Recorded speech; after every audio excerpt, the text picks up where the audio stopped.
T minus 30 seconds.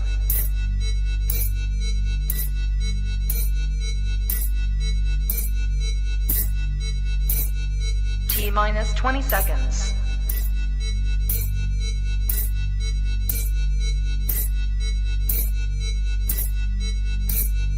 Ten, 9, 8, 7, 6, 5, 4, 3, 2, 1, 0. The following program is rated TV MA for language. We want everyone to be able to enjoy the program, but sometimes things happen, and we may say things that may be offensive to some or non-conducive to others. So in other words, happens. Oops. Niggas coming.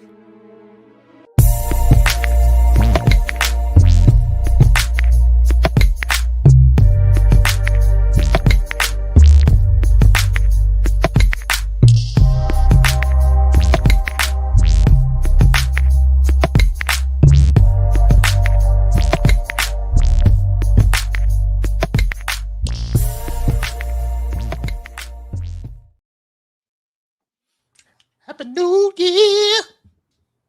I didn't expect that at all. I didn't expect that at all. I had no idea how the show was going.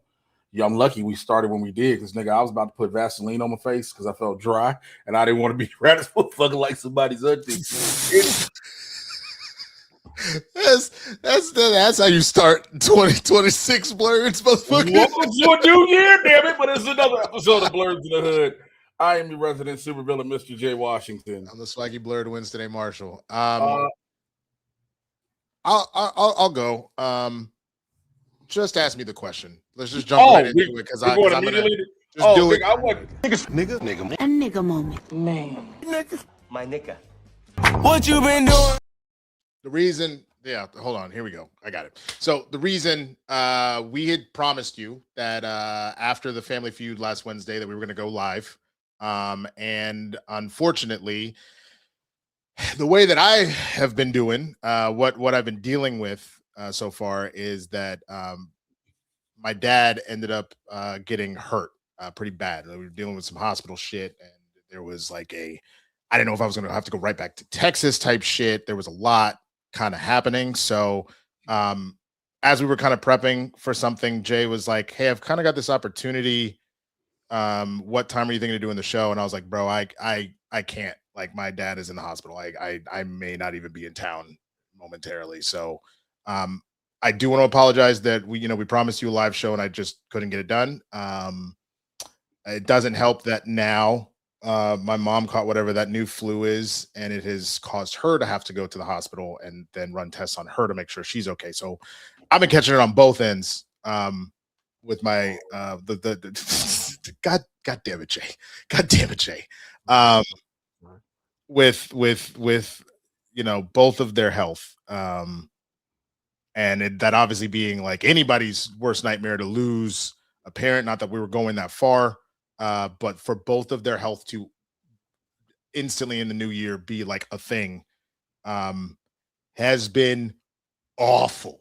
I will pretty much there's a very funny around the neighborhood video I'm going to play here when we get to that part of the show that will pretty much describe what my 2026 has been so far. But other than that, I will say even though I'm exhausted, both with the mental stress of that and having to jump right back into work or trying to find work and things like that. Overall, I feel pretty good about the steps I've taken to set myself up for success this year. There's still a lot that I need to do, which is part of why I, again, feel a little more tired than normal. It like went straight from dealing with holidays with the family, which overall was a good thing, but was just draining into trying to figure shit out. So again, my sincere apologies to the neighborhood for not getting that show to you last week, but I appreciate all the well wishes, and I will keep y'all posted. Again, I'm not, for their sake, I'm not going to get into details specifically of what they've been dealing with, but I that's HIPAA and all that shit and their privacy, but that is what's been going on with me. So With that, I got to ask Mr. Jay Washington. My nigga. A nigga moment. Man. Nigga. My nigga. What you been doing? I have to learn to shut my mouth. And what I mean by that is you can go back on, watch a couple of these old episodes and look on record of me saying, trying to have a positive outlook for this upcoming year. And me saying, barring a global pandemic or World War III, I'm set to have a phenomenal year. Yeah, we're 7 days in, and I'm like, fuck this year. My light's about to get cut off. I don't have money to pay my rent. I still haven't got paid from a gig from November. My daughter's mom hates me. But I'm here. I'm here. I exist. I thought I was going to be a whole lot more positive and upbeat when the show started before when we were doing our pre-show, I was a bit down, and I've been trying to muster positive energy for you guys, but it's been very, very difficult. It's been very, very dark for me. And I don't say that because of my skin complexion, because that's pretty damn dark. That's why I have my lights up very bright so you can see me. But I've been very, very sad. I've been very, very depressed. I've been very, very broken. And I am very, very much on my end. And I do not know how much more I can take mentally. And I say that because I've been stretching and prodding and pulling and doing everything I can, but it seems like if it isn't one thing, it's another. So what I've been doing is barely holding on. You try to remind yourself of things you have positive and whatnot, and it gets a little bit difficult. It gets a little bit dark. And I do believe in transparency with this platform. I do believe in always talking about, what we really go through as much as possible. And I just, to summarize it all, is 2 words. I'm sad. I'm sad. And that's what it is. Because I'm just sad. The world itself at large, people keep saying, because everything else with the world's going on is not making it any better. And that's true, but I'm trying to not even look at that when I have to look at all my own sad shit. And I have to force myself to go make people laugh, which has been, God, I wish y'all understood how hard it is to be Jay Washington when you feel like shit. So I just got that off my chest, and I didn't want to drag the show down with it. I needed to get it out because when the show started, I almost started breaking down crying again. I've been that way for a minute. So I'm looking at I know what I would like to do. We both stressed the fuck out. It is the first episode of the year, and I know that part of it is that we want to, what the fuck is in here? Ugh. I need to get a new shot glass. Jesus. But let's go ahead. Also, hold on. Mm-hmm. I want to make sure I do something too. So we said we would tally up from the past couple of weeks. From the last ones. That's right. So I want to read. We got 2 Streamlabs that just came in. They both are from Anonymous. They say, Happy New Year's, Blerds. Thank you. Fredtastic314 sent us one, said, Hey, Blerds, Happy New Year. Here's for a better 2026. The holiday feud was hilarious, which Winston will talk about that and more, what we're going to do with that. I'm excited for the next one. I'm thinking Easter because a lot of shit happens on Easter, regardless of the race. Thanks again for keeping the community laughing. Thank you. And Blue Girl 718 said, Happy New Year. So I wanted to make sure all of that was said. So with that being said, I don't know how Winston feels about this. I'm at a fucking moment. I will add up. Go ahead. I'm sorry. Well, I mean, we weren't here. We said we would use these, and I'm looking at this. Okay. So we You're saying what I'm about to say. Then go ahead. Yeah. Because the Christmas ones we already addressed, right? So it's just Blue Girl, Fredtastic, and then the two that just came in. You addressed on the previous show, but we said we'd still add them to the total for the first live show. Oh shit! Well, okay. If that's the case, then I guess. Wait. The 21st would be the 21 days or 3 weeks ago would be Christmas. No, that would be before Christmas. It would be Christmas. No, 2 weeks ago would be Christmas. 14 days is Christmas. We did Blerds Got a Feud on. We pre-taped it. Yes. 21 days ago was the 17th. Right. Yes. So we counted. Got it. Okay. So then the pre-tape on Christmas would have been 14 days ago. So it's the one the Bravo Needs Bacon. So that's because we talked about that one on the. We talked about that one. So we're about 250 away. Then if I'm including the one from 14 days ago. So I'll say this for those who have asked, in the chat, if you want to send a Cash App Streamlab, it's our names respectively. You can look down there. Our producer Matt has something up on the screen. So I just wanted to, yeah. There you go. So there's the little ticker going down at the bottom. I just want to say that. So yeah, we're gonna do that. So yeah, we're gonna keep those going. I really hate people now.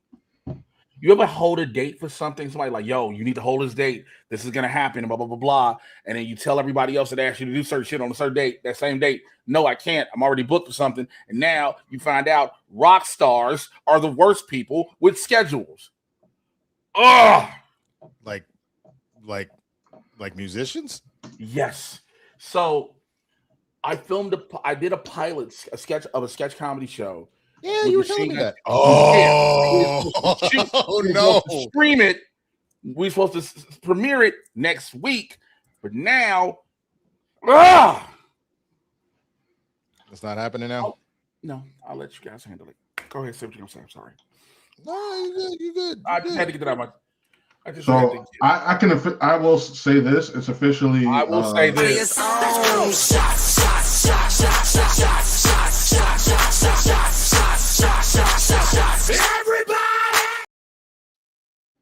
Shout out to Blue Girl. I just saw Blue Girl said. I just sent Jay some cash too. Shit, that's all I knew. What? I sent you something on Cash App. That's how I knew we were good for a show. I don't have a. God damn it! I got so many notifications.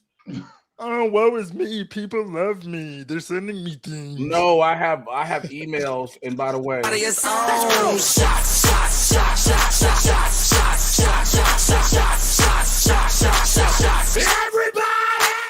Wait, what? So we got two. Robert Staley came through on my end, and with a flat out $100 says for drink, bud. It's on the Cash App on my end. God damn,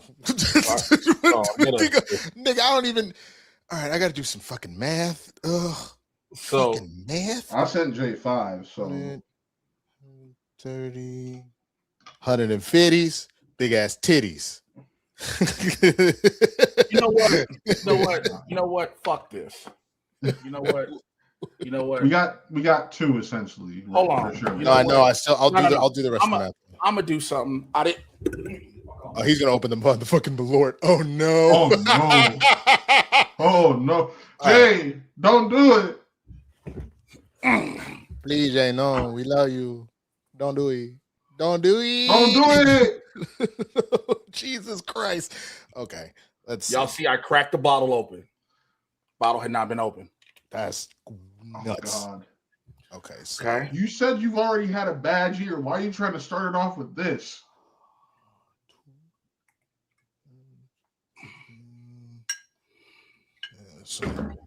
All right. That's number one. Okay. Winston. Yeah. I'll be right there. Hold on. I'll be right there. Okay, got it. Jay, Chris Corcoran says chug. Ew. Don't chug. All right, you ready? All right, here's my first one. We got two of them. So here's the first one. Again, for those who wonder why we're doing this, this is for me. This is how bad it's been. This is Jepson's Malort. You're drinking Malort. Oh, Jay God. knows. You know how it says. No. Titties. This shit's weirdly creamy. Ew. Ew. Why would you say what the hell, Matt? It's the shit I showed you before the stream. Oh. I mean, it's got melted Werther's originals in it, but like I didn't expect it to be creamy. Oh. Jay, why you sound like you getting off, bro? You gotta stop. You gotta stop, bro. You gotta like the whole time you're doing it, you go, I'm just like please, like Jesus Christ.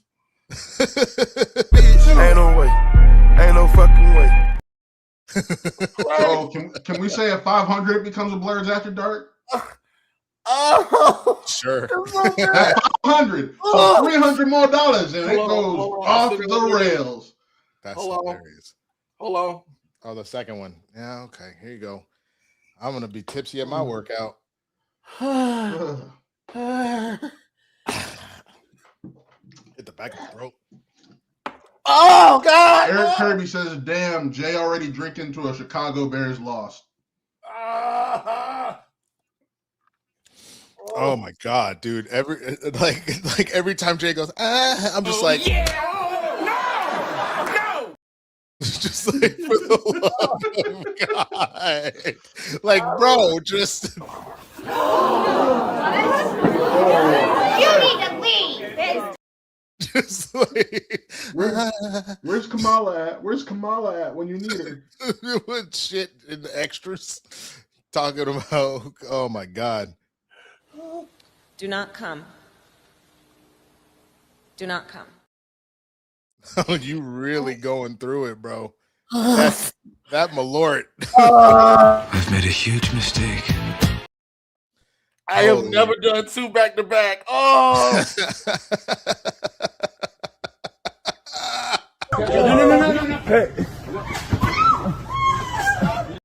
Is that what just happened to Jay?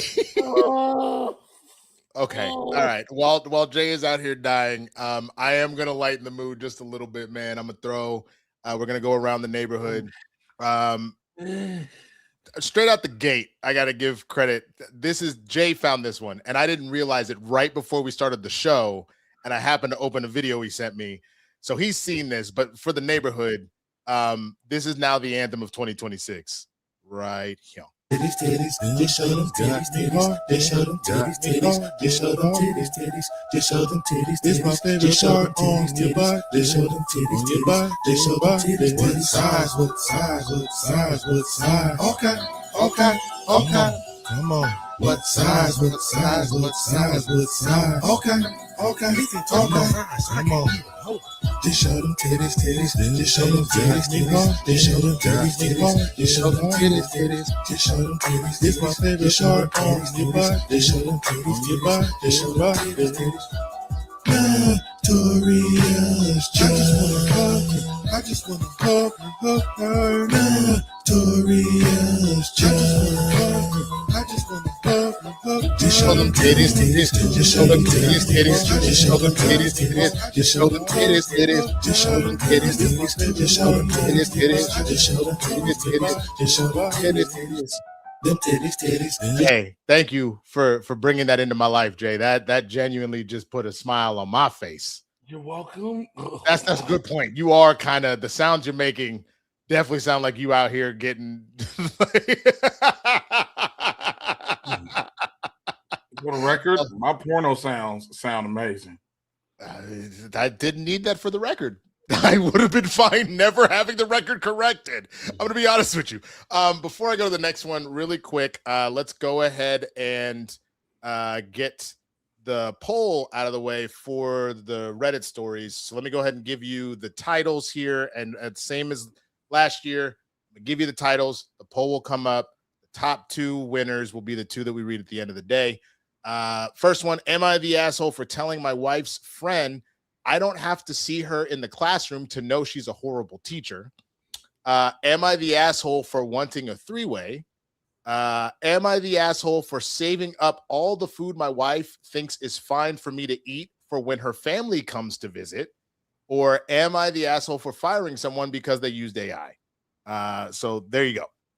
Those are going to be the four options here. Poll is up over on YouTube. Give me a second. I'll throw it up on Twitch. For those watching on Twitch, So yeah, let's get back to around the neighborhood while we're doing that. Let's see. So far, let's go with this. This right here is some ladies admitting to what they were doing in. Hold on for a second. You've seen this. Before you play this, you've seen this. Yes. Nigga, I've learned this. Bad chicks from the block got issues. Yeah.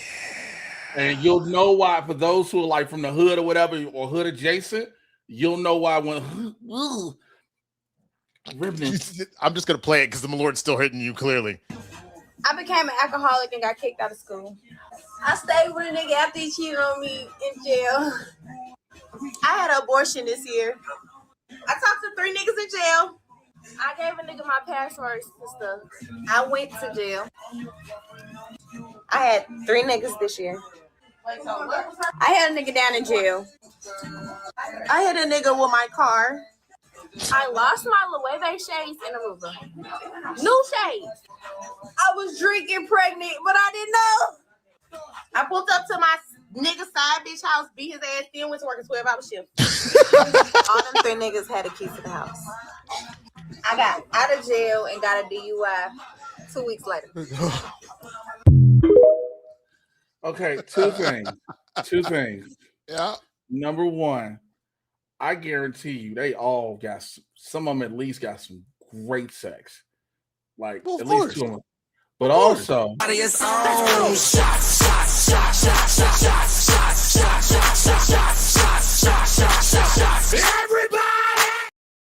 so we're really just going there today. 200 from the Blerds After Dark, folks. Keep donating. Holy shit. We just jumped a full 100. Thank you. Shout out to Groon, who just said drink, drink, drink. And Mild Manner Comic Nerd, who also said just send in love and peace. Collectively threw up a hundo and just put us right back where we are. 6250 away from another shot. Yeah, but also I that was not lost on me. My nigga cheated on me in jail. Like, that was not lost on me. You missed that. You No, missed I that didn't. one. No, I was like, bitch, with who? It better say it was a correctional officer. Say it was the female correctional officer. See, because you have to be specific. It has to be with the female. The Malort's still fucking you up, Brody. All right, here we go. Yeah, Jesus Christ.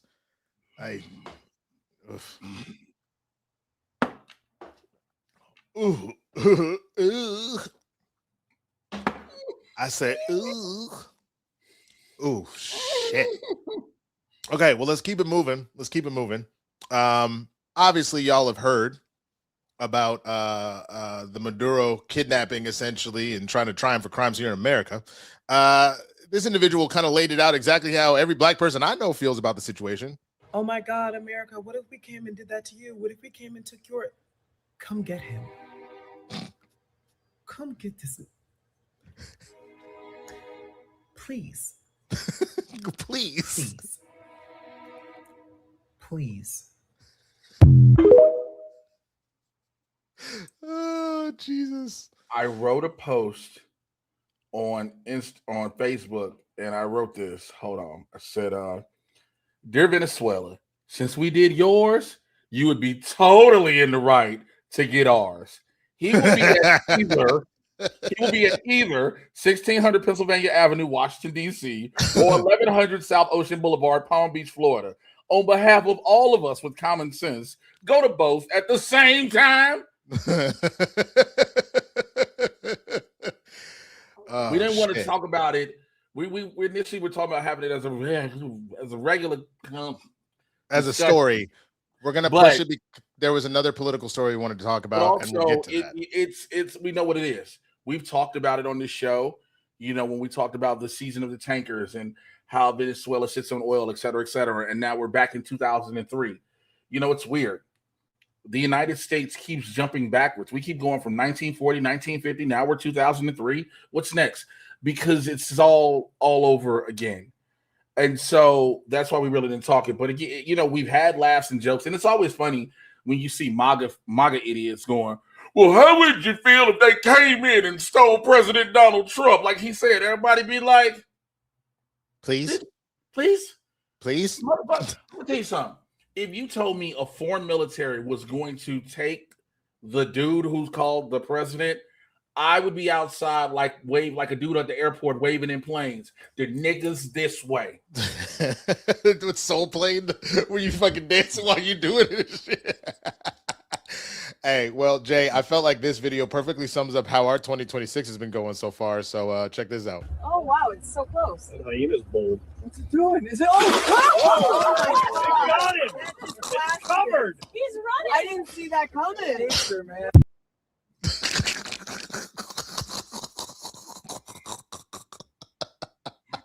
I can see Matt laughing his ass off, bro. But that's pretty much. It looks like you need to see that again. You're in such shock. Let me run that back for you, Jay. Oh wow, it's so close. The hyena's bold. What's it doing? Is it? Oh, Got him. that just It's covered. He's running. I didn't see that coming. Nature, man. Hey, Winston, I hate this. Matt, what happened? You got cut off. What happened?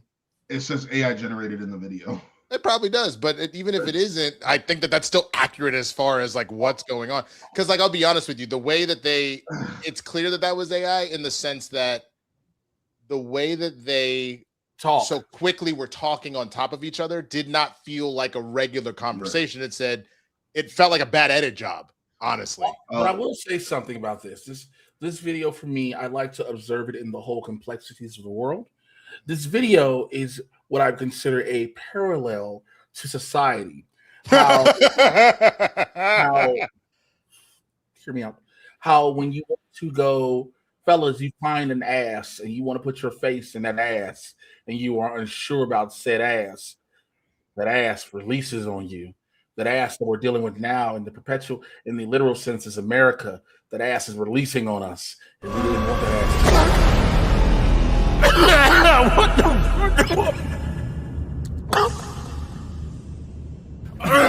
Oh shit! Literally, Nigga, what did you talk about? no. I understood. I was literally, oh shit. If I could jump just to the end of that, I would have, because he was like, and then you just put your face up to America's ass, and then America just splashes. Like fellas, like I have a T-shirt that says "Eat More Ass." I also learned this a lot recently at shows. There are still grown men who are really hesitant about eating pussy and eating ass when they eat pussy for the back. What is wrong with you? Ain't no fucking way. No, sir. Not me. No issue. What is wrong with y'all? No, like what? Grown men who do not go down on women, you deserve a special spot in hell. No, you just deserve to be selling. You should deserve to get no pussy. That's what that is. You should never ever get any ass. That's what that should be. Well, that's an absolute given. You should never. Oh my God, that just hit.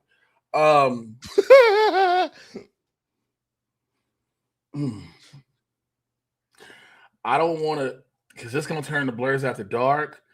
Try to take. You said we're gonna do it at 500, and we're getting. I know You that's got a chocolate rainbow. 2 more hundred to hit. Here's the thing. I'm telling y'all, I just brought some. I've been working out, and I bought some fresh oil, and I don't want to have to go through that. Now listen, don't you got smoke? Jesus Christ, Jesus! Have another around the neighborhood story. Jesus Christ! Yep, here you go. There's a couple. I want to stay focused for these stories we need to talk about. I got you. So here we go. Refire Nico.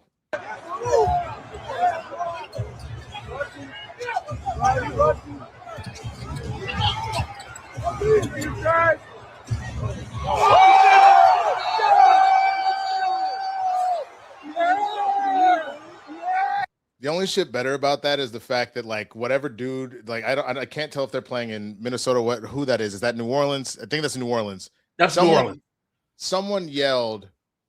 Someone literally yelled, "You're fucking trash!" Right as he drained that three, and he goes, "Who's trash, motherfucker?" Like Luka is that. I miss him so much. You know what I'm learning, and I shouldn't say learning. I'm seeing more of, thanks to the miracle of social media. You know, there's levels to this shit, right? NBA players, you see how much more of a higher level of basketball they're on than a lot of street dudes think they are. Like I'm watching a lot of these high level NBA players. When you watch them ball, you're like, oh yeah, this motherfucker doing it at an elite level. Mm-hmm. There's definitely levels to it. Yeah, there's levels to it. And so, again, Luka, he's going to have to take over the team because pretty soon this is pretty much LeBron's last season. He's got to do what he wanted to do. I think LeBron is done. Yeah. After this, LeBron played this season out to do the one thing he wanted to do, play with his son, which, by the way, if you're a Nepo baby, you better be so thankful that you were born into the gift that you have. Because I don't think Bronny would have got drafted. He would have. Here's the thing. He is good enough that he would have made the league. He would have never, ever been in a situation where he's starting for the Lakers, where he's forced to go to the Lakers.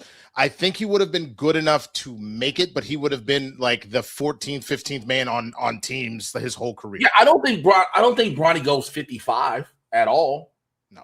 If Bronny James is not LeBron James Jr., if he's just some regular kid, I don't think he goes where he went. And I know a lot of people are like, oh, why are you hating on him? Like, I'm not hating. I'm just looking at the facts. I also think the other thing about it, too, there was obviously a massive push for him to go right away while LeBron was still healthy enough to play, because he would have served, having lost essentially a year because of the heart attack. He would have served to have more time to develop. And then I think he would have potentially been better versus trying to learn on the job. And this is probably the hardest place to do that. Like, I think that this is not the place to do that. He needed more time. Our producer would like to chime in because for some reason he feels he's qualified to talk about what's happening in LA basketball in Cleveland. Go ahead. I'm qualified to talk about the motherfucking James family as someone who grew up around the motherfuckers. And he did. His dad was a sports journalist as well. Covered the Cavs. And to be fair, before the heart attack, he was considered a high second round pick coming out of high school. Was he? Yes, coming out of high school. But that was only his initial first year in college, right? He only played 1 year in college, so he didn't even lose a season. He had the heart attack during his summer workouts. Oh, okay. But he came back halfway through the season, didn't he? First month. He didn't miss half the season. He just came. Originally, he was supposed to be a starter. He came off the bench instead.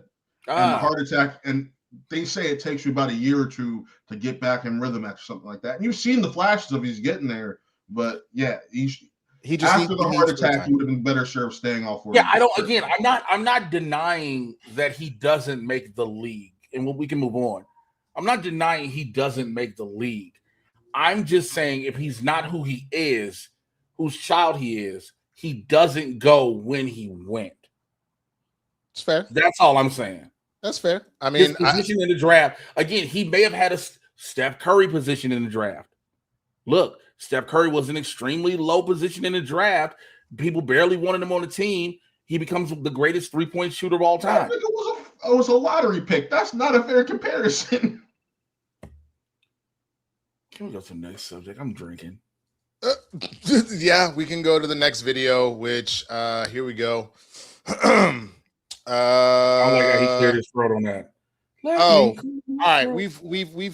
I've talked about this a little bit over on Spill It Tequila. We talked about it on the Christian Harloff show. I mean, yeah, here you go. All the conformity gate shit. How's that working out for y'all? Conformity gate is 100% real. I just saw a TikTok about people checking the movie theater that they saw the finale at, and on Thursday the 8th, the day after the 7th, there's only 2 or 3 movies being shown with very limited times, which means they are using the rest of the theaters for something that is unannounced. Hello. Also, I checked my theater in the same exact thing. They're only showing 3 movies on the 8th, and it's only 2 or 3 times each, which means the rest of the theaters are being used for something else. Plus, if you all noticed, when we bought our finale tickets, we all got $20 vouchers for food and drink concessions, which means they didn't want you to pay to see a fake finale or not the true finale. Guys, I'm gonna go crazy. I feel like Joyce with the lights.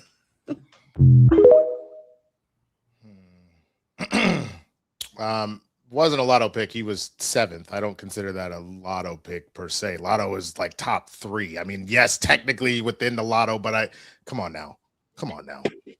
Can we do this? Yeah, what you need to do. First, do me a favor, my brother. Please explain to the audience what is conformity gate for those who may be unfamiliar.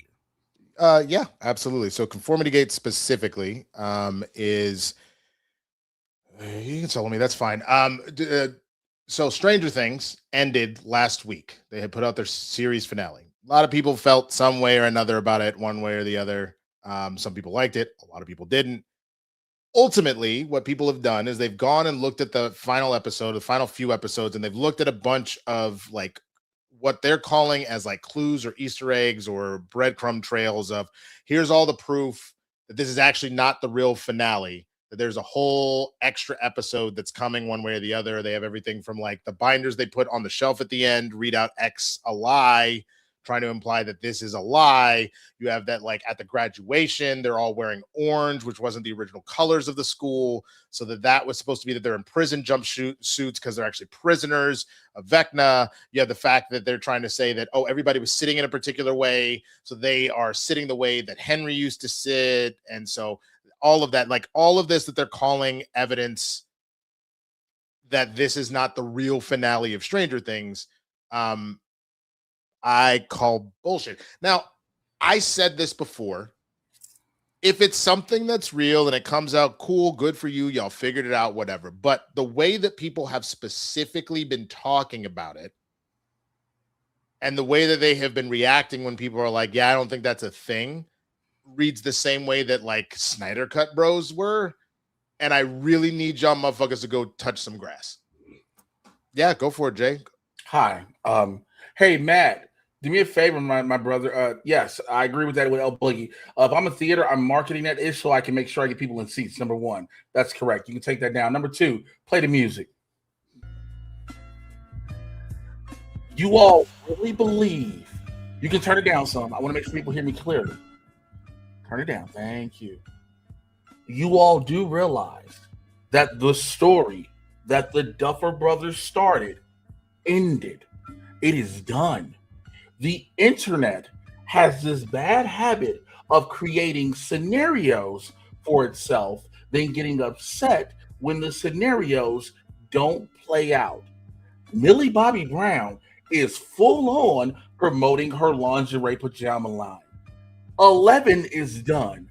Caleb McLaughlin living his life. Noah Schnapp living his life. Finn Wolfhard about to go back to the It franchise. Sadie Sink getting ready to promote Brand New Day. There is not another episode. There is an animated spinoff on deck. Be excited for that. Stop making up these scenarios. The internet has done this far too often. People who are quote unquote mad because of the finale, you're mad because your perceived reality of what it was going to be in your head, not what the Duffers have intended, what their plan was, didn't line up. So now you're pissed. Stop it. You're hurting yourself. Like I hurt myself with 2 shots of Malort. I'm trying to stay focused with saying this shit. But stop making up these scenarios. I found the clues. We found the blah, blah, blah. You can find anything if you look hard enough to make yourself believe it. Drake believed he beat Kendrick. That's why he's still suing the record.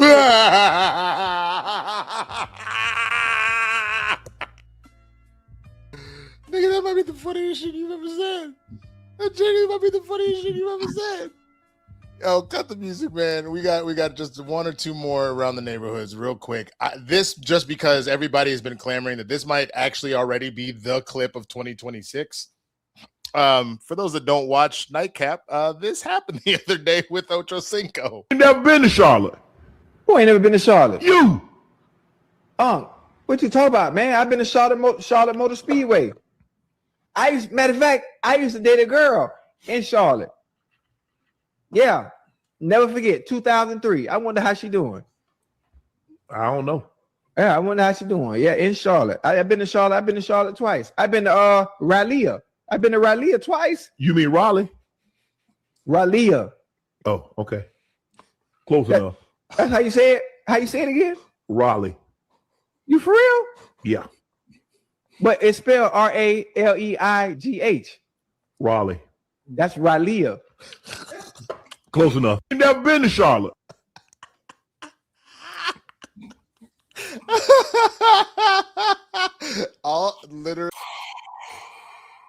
All I can think, genuinely, fuck, is it this? This is what I think about when I saw that. If you could read one full page of a Harry Potter book, nigga, I'll give $750,000 to whatever charitable organization you want to. Raleigh.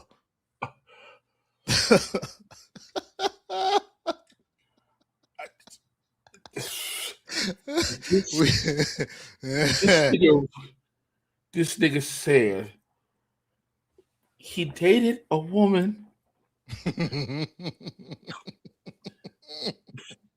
in Raleigh, but the fact is he was strong in his Listen, that was the last one.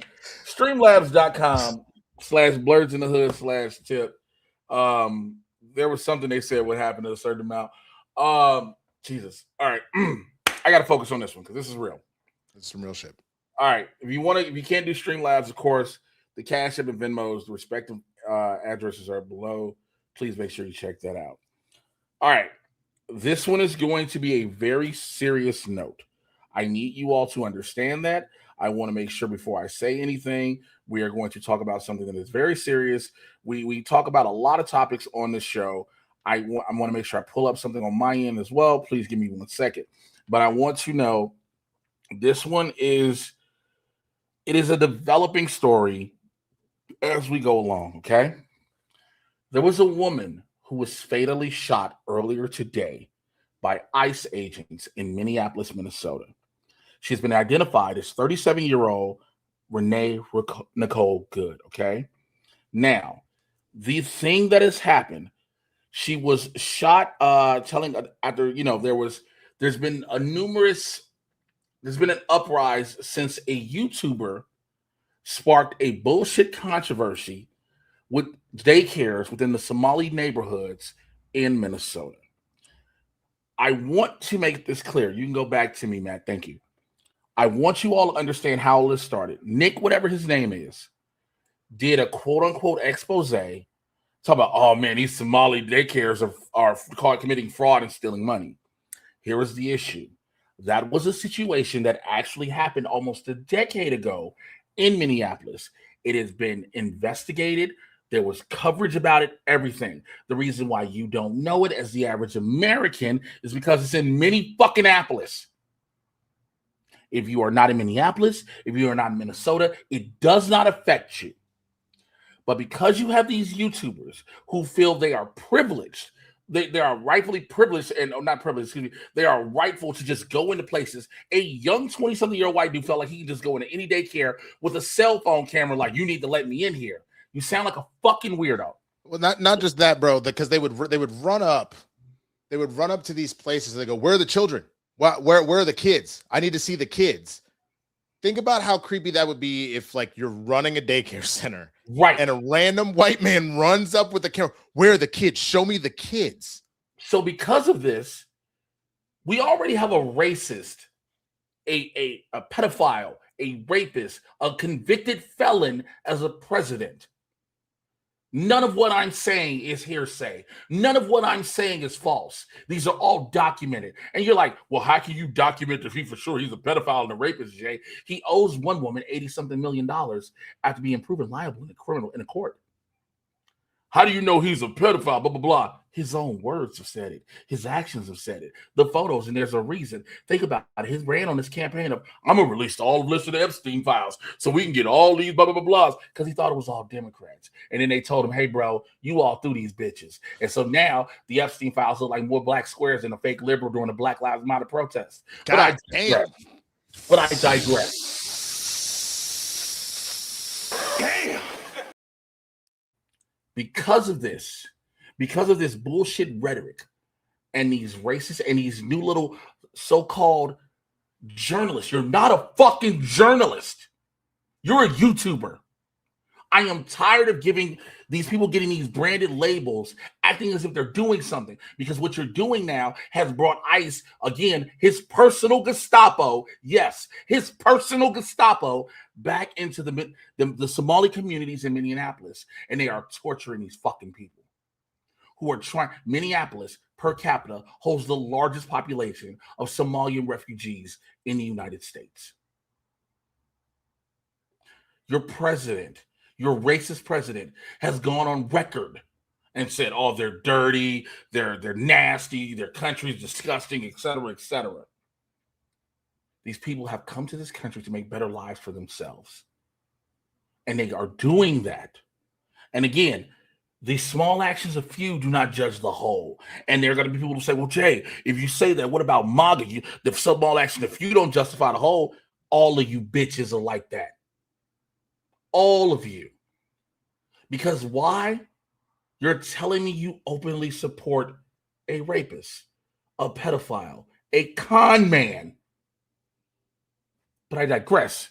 Because of the actions of this, ICE jumped out on this woman. I'm trying to get the full story, but there is a video out. I do not know if we have the video. I'm not 1,000% sure. We want to of the shooting. Yes. No. Okay. We don't. You can easily find it. It's horrific. But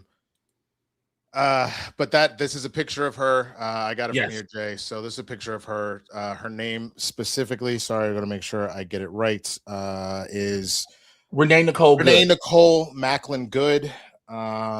She was 37 years old. She previously was a resident of Kansas City, Missouri, and had just moved to Minneapolis.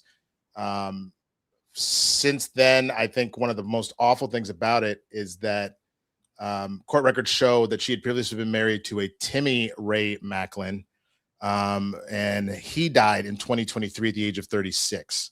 So that means that the two of them had a child together that's 6 years old.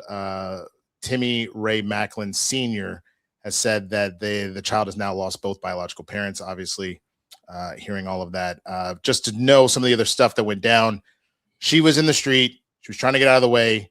The ICE agents get out of their truck. They start yelling at her. She tries to pull off. One of them, who's standing in front of her car, mind you, he didn't go to the side. He decided to stand in front of it since she was trying to pull away, tried to then claim that she was trying to run her over and put shots into her car. She then got only half a block away before, obviously, because she was shot, crashed into some other cars. Officials, Homeland Security Secretary Kristi Noem said that the officer shot the woman in self-defense after, quote unquote, she attempted to run them over and ram them with her vehicle, which Noem has described as an act of domestic terrorism.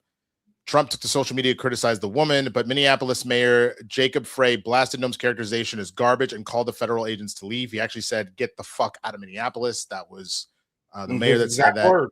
That's his exact words. The city's police chief, Brian O'Hara, briefly described the shooting to reporters, but gave no indication that the driver was trying to harm anyone. Commissioner Bob Jacobson of the Minnesota Department of Public Safety said state authorities would investigate the shooting with federal authorities. And from this point, they have started a investigation on it. But just so you can kind of see some of the photos here, this is AP. You can see the angry protests immediately happen all over the place outside of where the shooting happened. And this is exactly what we were talking about, is the fact that they're running around with masks on, not identifying shit. They're doing whatever the fuck they want. The fact that you had another shooting from an ICE agent previously that got thrown out because they were talking about how excited they were to actually shoot somebody. You literally, for those that haven't seen it, there is an episode of South Park where Mr. Mackey gets fired as the school guidance counselor and he joins ICE because he has to make money. And it literally is just people that have zero training, that have, really aren't ready to go. And you can go and look all this shit up as far as, we'll take anybody. Like, come on, we got to save the border. That's literally what they're doing. And you're allowing people that have no business whatsoever in a law enforcement capacity with minimal training, allowed to have guns and run up and live out their fantasies as a Wild West cowboy. This literally is turning back into the Wild West where you would deputize random motherfuckers, be like, you can go and get bad guys, and then you let them run free to do whatever they want, man. So, this is unfortunately what over half the country that voted for. And there are some people who are, my apologies for stepping on you, by the way, if you're not done. Oh, that's fine. I'm Sure? good. Yeah, Sure? I'm good. I'm good. If someone else comes to me, I'll say, but I'm good. You're having people who voted for this who are now all of a sudden calling themselves being in their conscious, going, oh, this isn't what we asked for. No, it's exactly what you voted for. I think people don't understand. I have said this numerous times personally, and I know a lot of people are quote unquote offended by this statement, but I am not as upset about people who voted for him as I am people who abstained from voting, or people who said, I'm going to vote for Jill Stein. Yeah, that's a choice. And please do not give me that. Well, if we had more than two parties, I respect that. But here's the issue. In order to have more than two viable parties when it comes to general election time, that third party would need to be establishing itself immediately after the election. And I say that because it is never immediately after that election. It is right when election season starts, all of a sudden, here's this person that, hey, I'm going to do this. No one knows you. You have those people who want to be dissenters from both parties and they go this way. But in this situation, for this moment in history, for this particular moment in time, I am not talking about anything in the past. I am not talking about anything going forward. I am talking about for this moment in time. This could have been all fucking prevented. There are no ifs, ands, or buts about it. This could have been prevented. Yeah. And that this is the other, shit. I was going to bring it up. Kristen has a point. In order to have a viable third party, we need to actually have a 2028 election, which right now. So here's the thing, Kristen. He can't cancel general elections because those are all from the states, right? But what he can do, and what he is working his way towards, and we have said it numerous times on the show, he is working towards canceling the midterms. Because why would he cancel the midterms? Roll it! You got to win the midterms. Because if we don't win the midterms, it's just going to be, they'll find a reason to impeach me. I'll get impeached. We don't impeach them. You know why? Because they're meaner than we are. We should have impeached Joe Biden for 100 different things. They are mean and smart. But fortunately for you, they have horrible policy. I understand these are the ravings of a lunatic, of a madman, but he is absolutely right. He will be impeached. Now, I need you to pay attention to where the score sits at the House, because the Republicans had a smooth hold on everything for a while. But then, for some reason, things started to switch, ladies and gentlemen. Marjorie Taylor Greene says, I'm out. I'm done. Another MAGA Republican up north just died. What did y'all have for lunch? Anyway, you have other Republicans who are starting to step away. So as of now, it looks to be, I think it is 218 to 13, which means they can only afford to lose 5 seats, which is why California voting yes on Prop 50 makes a major difference. Because now, when those elections come 218, 213 currently. Yeah. So now when those elections come around, these things can change. But it's not just the impeachment.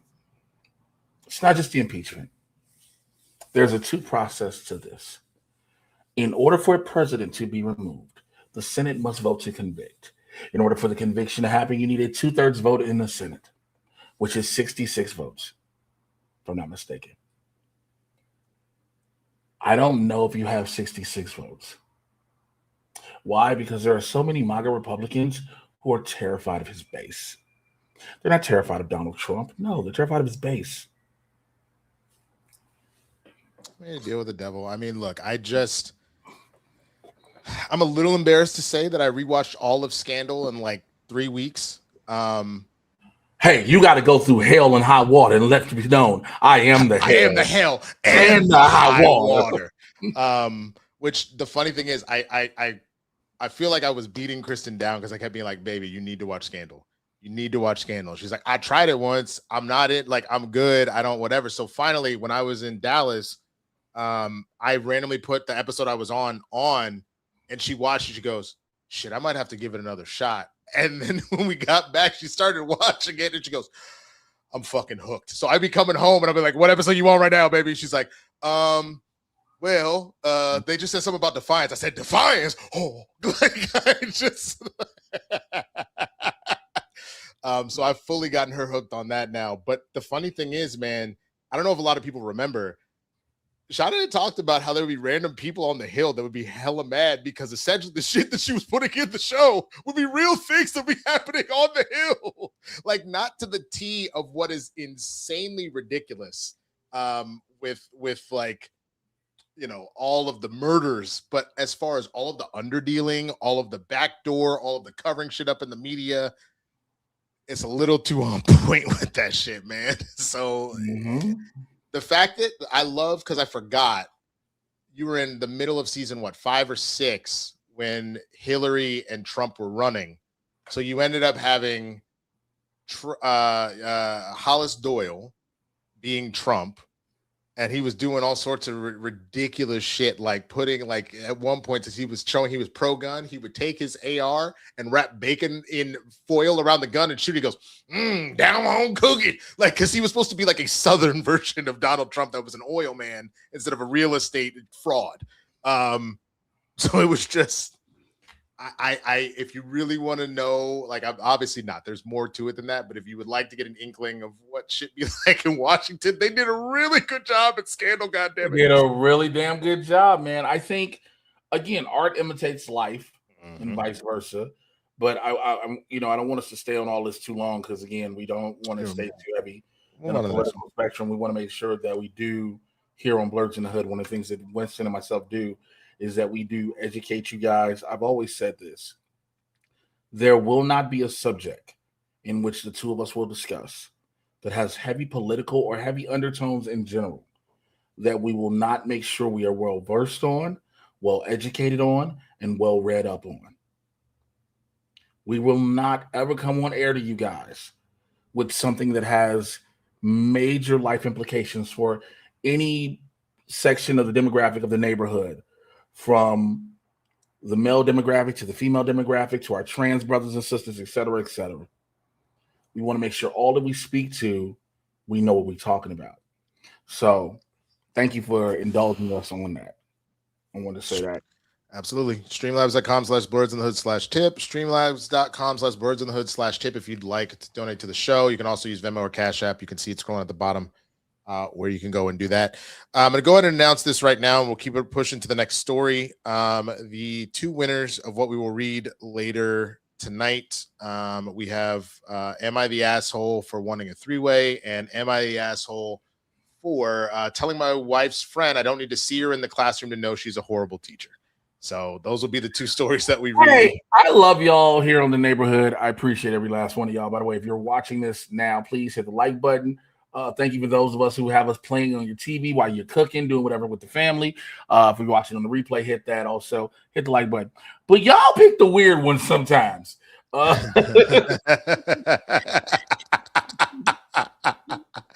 just want to make sure I clarify that real quick. We're 60-something away from enough. Man, bro, let me tell you something real quick before we go. Nigga, I told myself internally, please let me get through this. When we were talking about that story. Yeah. Because right now the Malort's hitting. It hit already. I had to literally suppress the shit out of it. You do not understand how much Bruce Banner, inner mantra, namaste on my soul. I just did. Get through that. Oh, Lordy Jesus. Hey, man. I'm proud of The you. next story? We kind of talked about Stranger Things. We talked about Stranger Things already. Why don't we talk about Warner Brothers? All right. So here's the thing. We talked about it a couple weeks ago. We told you it was going to happen. Warner Brothers was sold to Netflix for $83.84 billion. Paramount was like, we going to make a deal straight to the shareholders. They going to be like, you own us. And so I think it's more than 1.08. I think it's 108 billion, to be quite honest. I think your number is off because 1.8 billion, they'd have been like, well, sure. But once again, Paramount has tried their unsuccessful hostile takeover bid for over $100 billion. And again, they're going directly to the shareholders. They're going over the head of the board of Warner Brothers. They're trying to say, we offer you a better deal. And I think what is actually helping this deal go through with Netflix is the fall of CBS. I really believe. Did you see the Marco Rubio bullshit, or which one? Yeah, it was Marco Rubio. It was then they started their new mainstream news program, and multiple times they failed. Paramount clearly has a humiliation king. I've never heard of Enter Lehman before. Thank you for joining the show, bro. Maybe you've been in the neighborhood the whole time, but you spot on, bro. You completely spot on. Go ahead. You were saying.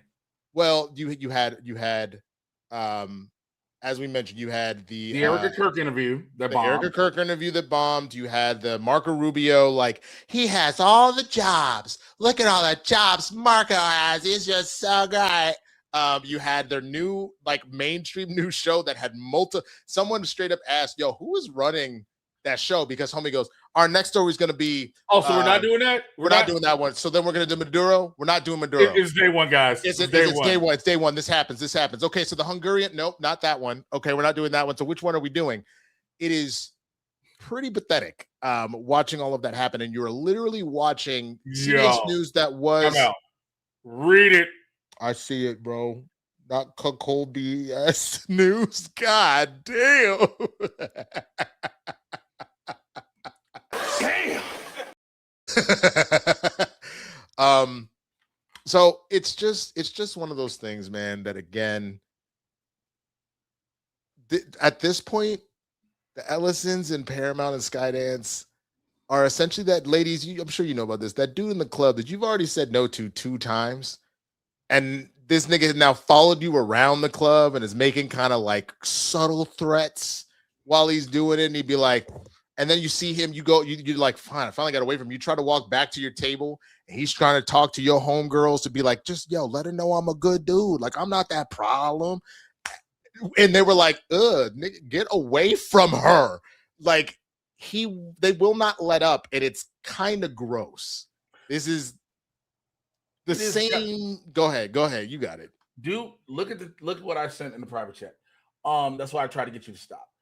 It is very much that, but also, again, it is what we have stated several times prior. The reason in which Paramount and Skydance more so is trying to do this because they want to control the narrative, the media narrative. When you have, again, Skydance, Paramount, CBS, as we were just saying, all of these things are skewed one way. Now, I know some people are going to say, well, you've got certain news stations that stick one side politically, etc. Yes, that is the case. There will always be various ones. But when you have, let's do this, the mainstream media, which includes Fox News. I am tired of people trying to leave Fox News out of the mainstream media category. Because the mainstream media is Fox News, MS Now, which it is, CNN, ABC. Okay? Now, Paramount owns CBS. We know they can't get MSN. Now, they can't get that. Comcast is its own thing. They can't get that. They absolutely will not get ABC News. But if you could get the other one, if you could get CNN, they've already placed various right-wing personalities on their programming, of course, to have the dialogue and the conversation, was nothing wrong with that. But then you can even control more of the message. But now people understood that. And they were like, absolutely not. Now, again, the negative drawback to Netflix is the whole thing with movies in theaters. As myself as an actor, Winston as an actor, as working actors, and as people who are cinephiles as well, as our producer, Matt Thomas, we want movies to be in theaters. That is a massive problem. But again, for all the people that are too afraid to actually potentially say this across the internet, it's not just about the movies. I know it feels that way. I know that's why I brought up. That's why I brought up first and foremost. Yeah, no. But I'm saying the number of people that I know that be like, no, fuck that. Netflix is a huge problem. They're gonna kill the whatever. And I was like, but again, there is more at stake here than being able to see movies. And of course, like you said, as us being working actors, as the people that watch this show or participate in the show that love movies and everything else like that, I get it.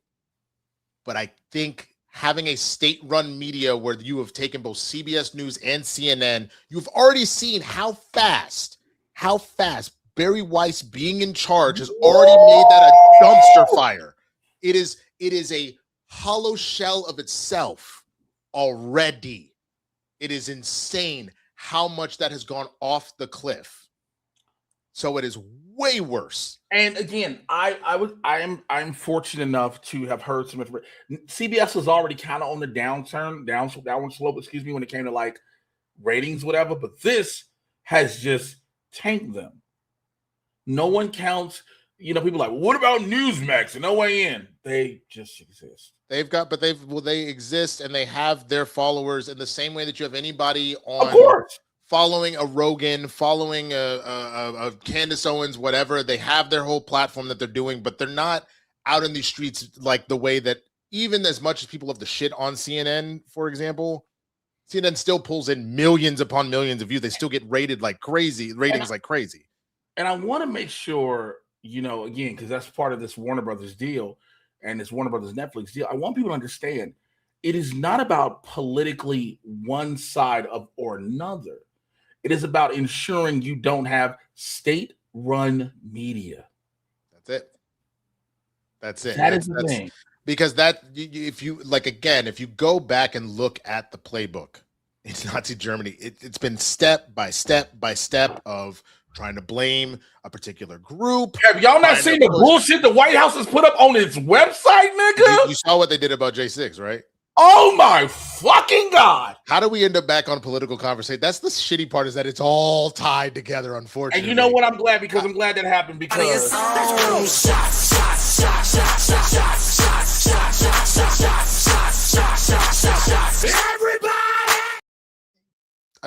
I just got another one from George Thomas. It says, drink, motherfuckers. How much did George Thomas send?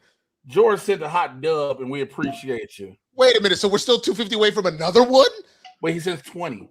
Oh, you said dub. For some reason, I heard that like as a hundo. I don't know why. I've been drinking. Shut up. I've been drinking. All right. You know what? Fuck it. Since we're doing another one.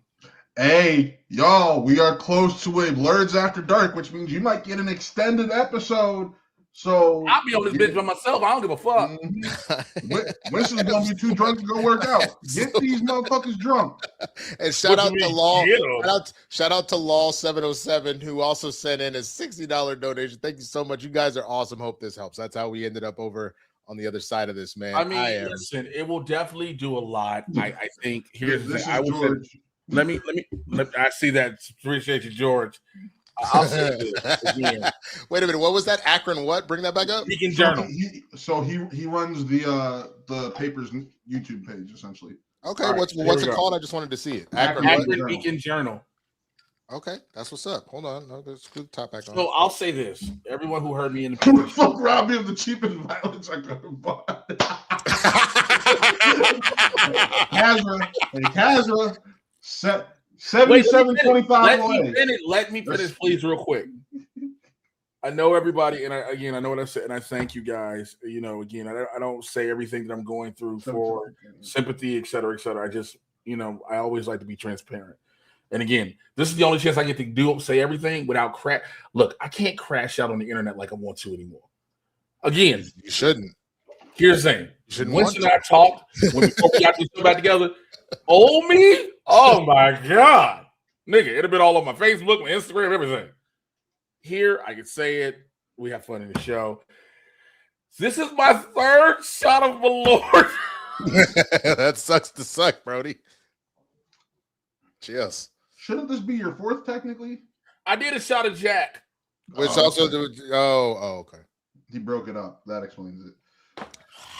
77.50 from another shot. People 77.50. God damn! I was supposed to record after the workout too. I ain't recording shit tonight. You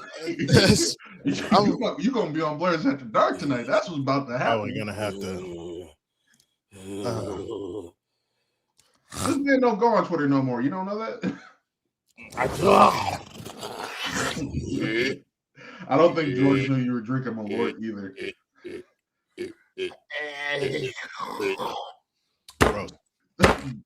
Gross. Yes, what the fuck are you dudes drinking? I mean, I'm drinking the Crown Blackberry. I'm over it. I don't like it anymore. It's gross. Winston, there is plenty of vanilla Crown out here still. It's back. I saw it was back in I think maybe they were doing a holiday thing. I was just upset because I was just like, why would you take away the one liquor that makes me happy? Choosing violence.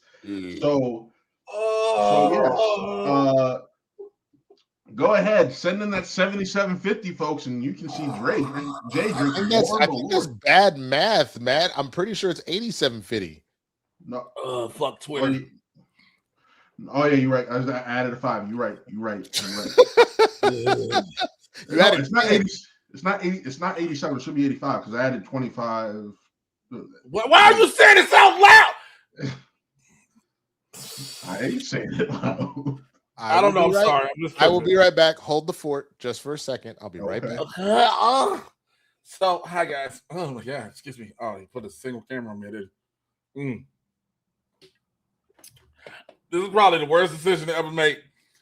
Doing Malort shots and then drinking an energy drink. Which, by the way, I feel real racist to myself, making sure I'm drinking a grape version. I try not to drink grape anything. Hey Jay, Spidey Sensei asked, "What does Malort taste like?"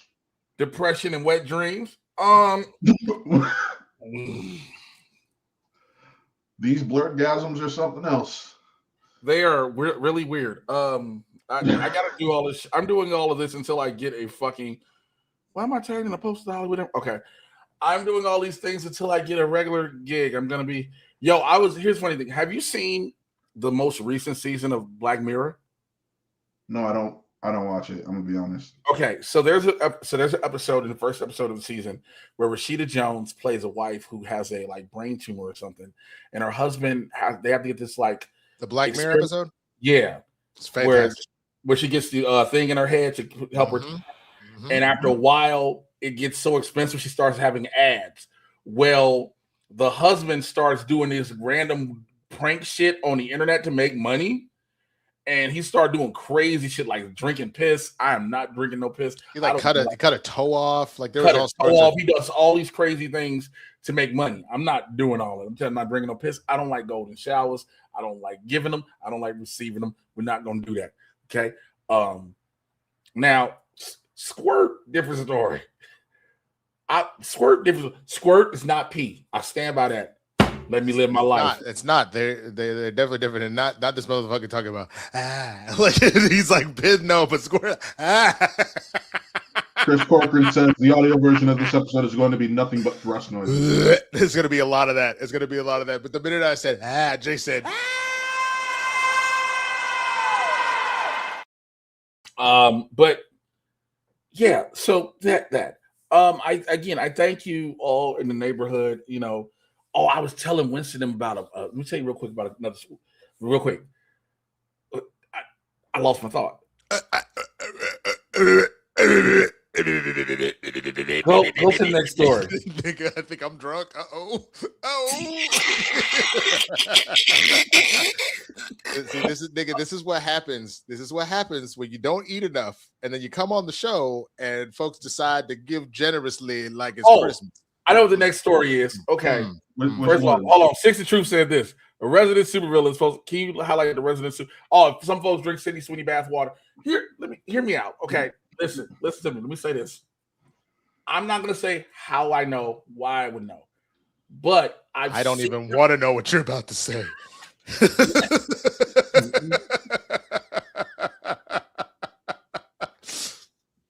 I had so much work to do tonight, bro. I'm just gonna be drunk. 8250. Shut up. I was gonna say, seeing Sydney Sweeney up close in person, I kind of understood why somebody was like, but I wouldn't drink bath water. Like if you ran a water hose over and I was by it and my mouth was just, nope, do not solo. Nope, this is all you. Here, no, Jay, I got you, bro. I got you. Go ahead. Okay, thank you. I needed the disclaimer. I get why some people say they would like. I used to never wonder why niggas in the 70s be like, girl, I drink your bath water. But then you be like, beat the grams to this. I needed you to have the thing you feel like you needed, bro. Nope. All right, we're done. We keep this moving. We're done. So, anyone who Willie drinks, yes, and that'd be me. And Blue Girl said, "Yep, nope, definitely a solo shot for Jay on that one." Y'all need to know what you're not gonna do is you're not gonna bring me down. I am happily engaged, nigga. You're not getting me involved in your shenanigans. And again, I understand listen. I think you and Kristen together are a beautiful pair. I think you all complement each other. Your love is for one another. I believe you drink her bath water and put it in the refrigerator to get chilled. I believe you take shots of it. Now, I commend you, my brother. Anyway, award season is now happening.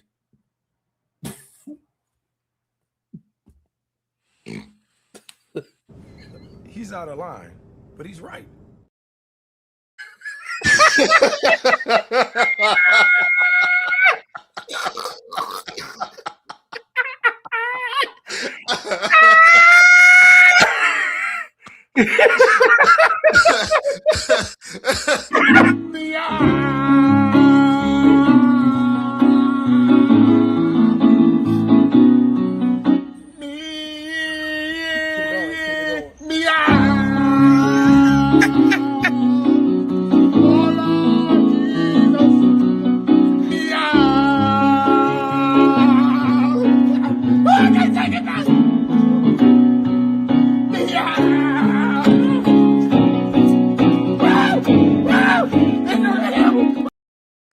Let me tell you something. Let me tell you something. I ain't never seen that Mackie meme come up so quick when it fit in perfectly. It fit in absolutely perfectly. I couldn't help myself, dude. It was right there. He's not lying. It was right there. So let's go again. The award season has officially begun. What normally kicks off with the Golden Globes has switched, and now the first award has been the Critics' Choice Award, which went down. I think it was this Saturday. Saturday out in Sunday out here in Santa Monica. Many things took awards, as you can see. Sinners won for sure. K-pop Demon Hunters won. Timothy Chalamet won for Marty Supreme, and a lot of things. And a lot of people are saying that this is starting to be the precursor, setting up leading to the granddaddy of them all, the Oscars. This Sunday, the 11th, this Sunday, the Golden Globes will happen with host again Nikki Glaser. Let me tell you something. I have been privy to watching Nikki work out her opening monologue for this year's Golden Globes. I've done several shows with Nikki. One of the jokes. Oh no, that wasn't Nikki. It was Chelsea. Chelsea did the Critics' Choice, right? You saw her joke about Sinners, right? Yes. That was hilarious. When oh my God, their vampire's name originally was David Zaslav. Oh, I didn't, not that one, but that I missed that one. I didn't hear that one. It's on her Instagram. I'm in the comments on that one because I love Chelsea. Chelsea's so dope as a person. I was gonna play the one that she said about. Hold on. This was the one, really quick, about the variety and stuff like that. That's the one that. That's the one that I on her IG. Yeah, that's right. It's the one on her IG. But here you go. Now you're finding that. Go ahead. I got it. I forgot to hit go. Sinners dominated the box office, earning a staggering $368 million.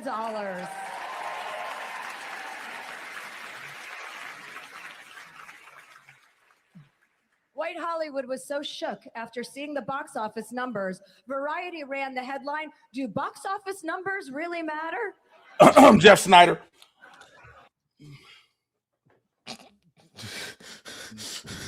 He's out of line, but he's right. Look, I'm just gonna say what everybody else has been saying. There has not been. I am so thankful for the way Black people. We make sure you do not forget, because now every single movie that has been that's had this. Oh, it's a low box office number. We want to make sure you give them the same fucking treatment you gave Sinners. Yeah, that was wild. That like, look, Marty Supreme was a good movie, but the way that they talked about Marty Supreme and were glazing Timothy Chalamet, but wanted to give none of that same love to Ryan Coogler is fucking nuts. And I'll say this. Go ahead. That motherfucker wants to talk about all the housemaids' financial success. Where was that about Sinners? The fucking housemaid you're calling a success? Who was talking housemaid? Snyder's on the show with Roka. Oh, I didn't know. So here's my thing. Look, here's my thing. This is this is not just one particular journalist. Excuse me. This has been a common thread. Sinners dominated this year, right? And everyone has tried to undercut its success consistently. I am grateful for Chelsea Handler, what she said in her opening monologue, because it is absolutely true.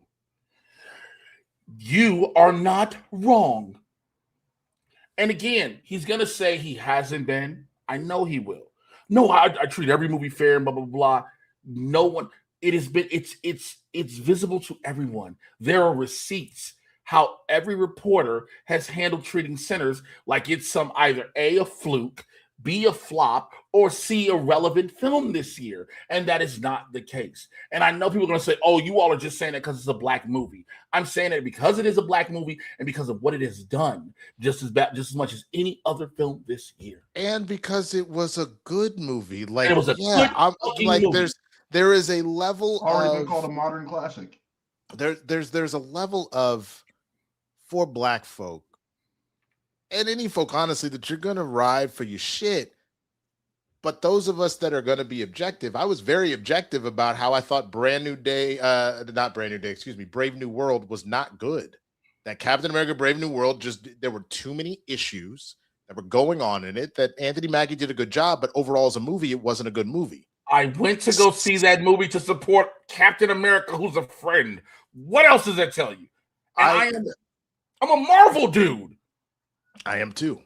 I mean, look just behind me and behind you, and I think that that's enough to prove that we fucks with it anyway, but I'm being honest about that. And then the same breath, I went to go see Sinners because, hey, it's Ryan Coogler, who I like as a director, but also I'm a supportive brother and whatever, and it was fucking fantastic. But I want to go to my point real quick. We keep it moving. So, with the Critics' Choice Awards, like I said, the Golden Globes are up next. I've been having discussions with friends, and it looks as if Golden Globes may run in Sinners' favor, right? It may pick up director. It may pick up picture.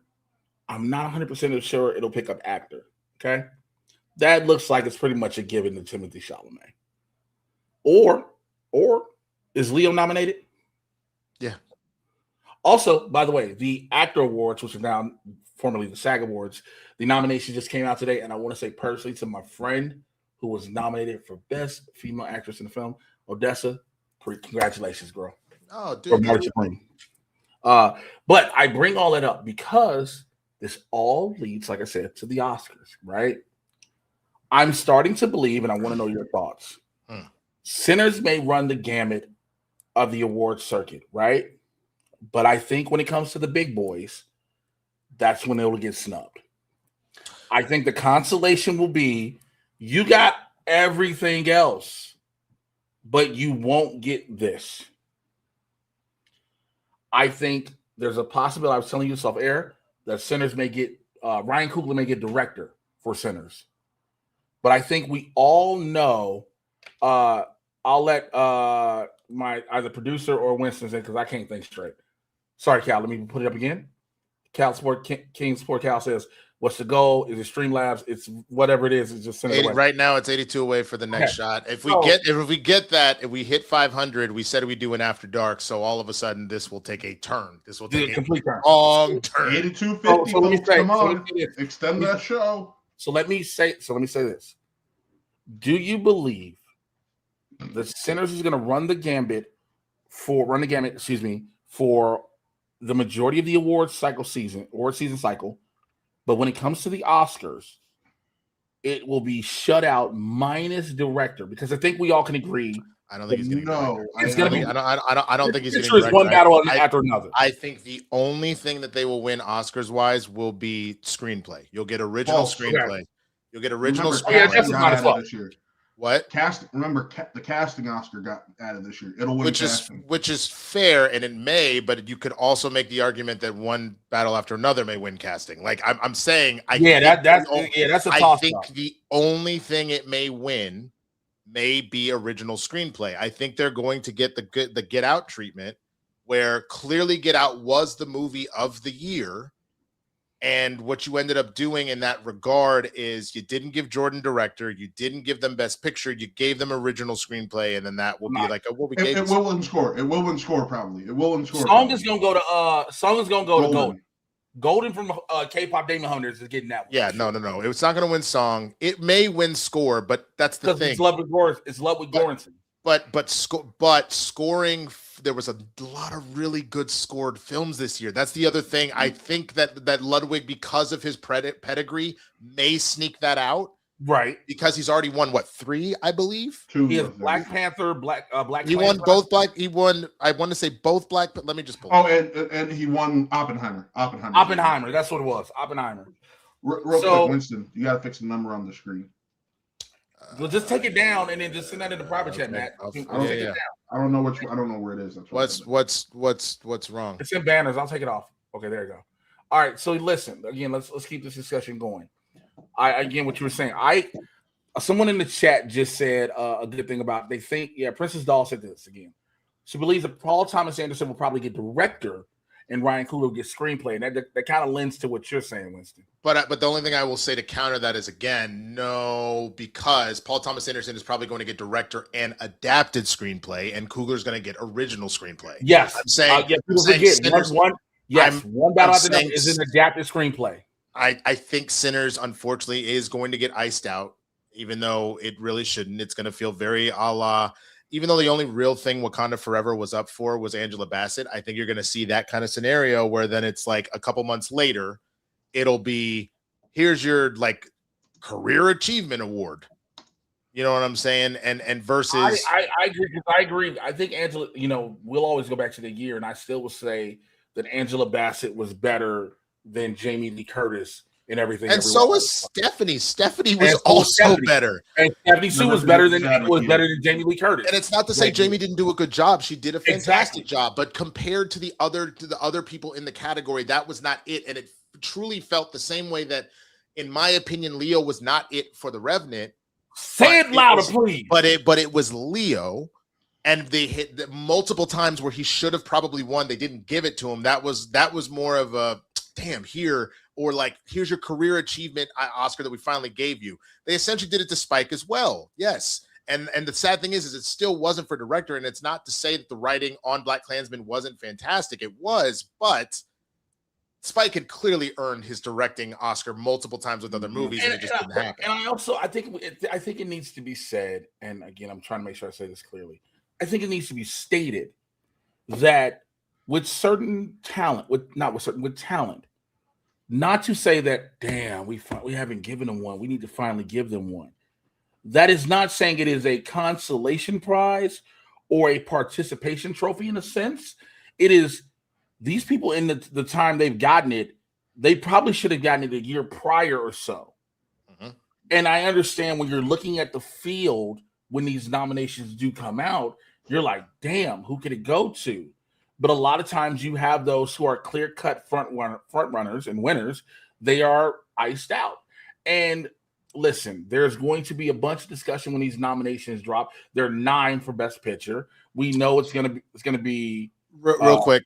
I've looked it up. So what I was confusing with Ludwig was all of the Grammys, because he has a shit ton of Grammys, but he's got 3 nominations, an Academy Award, and 2 wins. So he has score for Black Panther and Oppenheimer, and he was part of the song "Lift Me Up." Yes, he was one of the producers, but it obviously did not win. What won that year? I'm trying to remember. You can. Dang, hold on, what I'm scrolling right now. Give me 1 second. I'll find it. Yeah, what was on that year? That was score again. So no, not that one. Best original song. It was Natu Natu from RRR, which was the great. Listen, I still haven't seen it. I need to see it, bro. I have never really been a fan of Bollywood, Nollywood, Tollywood films. And again, there are different distinctions, ladies and gentlemen. I need you all to understand that there are complete different distinctions of various type of films that come out of India. We all know that there will be a musical score in them and whatnot and the whole thing. But RRR was so fucking good. Right. And Natu Natu, when it hits, it hits. Natu Natu, I was like, yes. Yes, RRR is fire. Yeah. But again, going into this, going back to the original point. Between you and me, Winston, our producer can interject later. I want to make sure I said it for him now. I know how he is. Later, do you think Sinners is going to run this gamut and be iced out of the Oscars? I mean, yeah, I think at most, as far as nominations, I think it'll get plenty of nominations. I think that they would. You think Michael B. Jordan gets it? Maybe.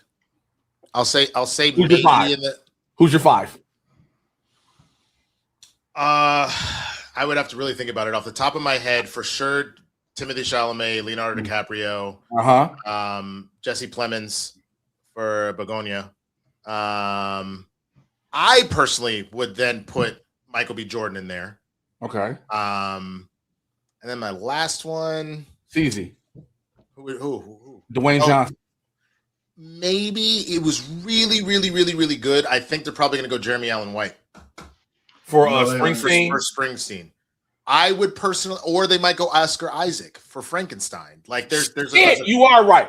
Oh, he might get iced out. He honestly might get iced out. I think either Dwayne or Michael is not getting in. I'll tell you that much. Yeah, I think Dwayne gets it for. I think he gets it for Smashing Machine. Leo is a given, right? Mm-hmm. I do not think Jesse Plemons gets it for Begonia. You don't think so? I don't think so. I think you might. I think the conversation about Begonia has died down so much. It's possible. You also have to throw in George Clooney for Jay Kelly, Ethan Hawke for Blue Moon. Like there's a lot of front runners out here that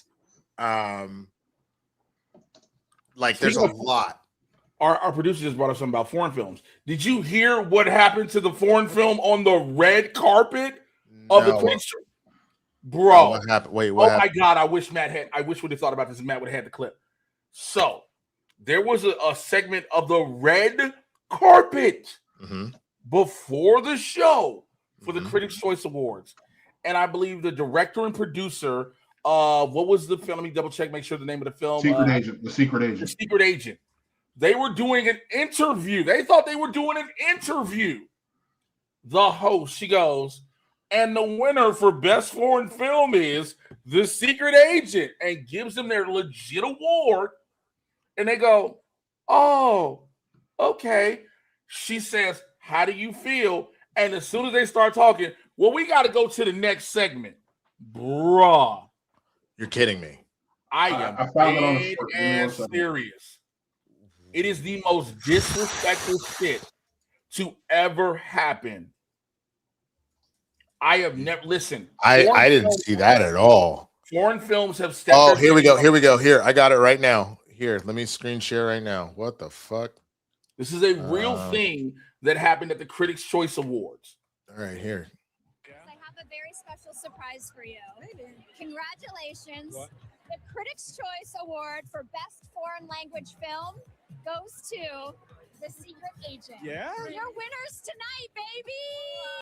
Winner! Did you have any idea? No. You had no idea? No. Oh my God! Congratulations, dude. Love the film, and we've got a lot more show to go here, so stay put. This is Live for Me, Critics' Choice Awards. Yeah? I have a very... I kind of want to call George, considering. Yo! Hold up! Time out! Time out! Emotional, damn.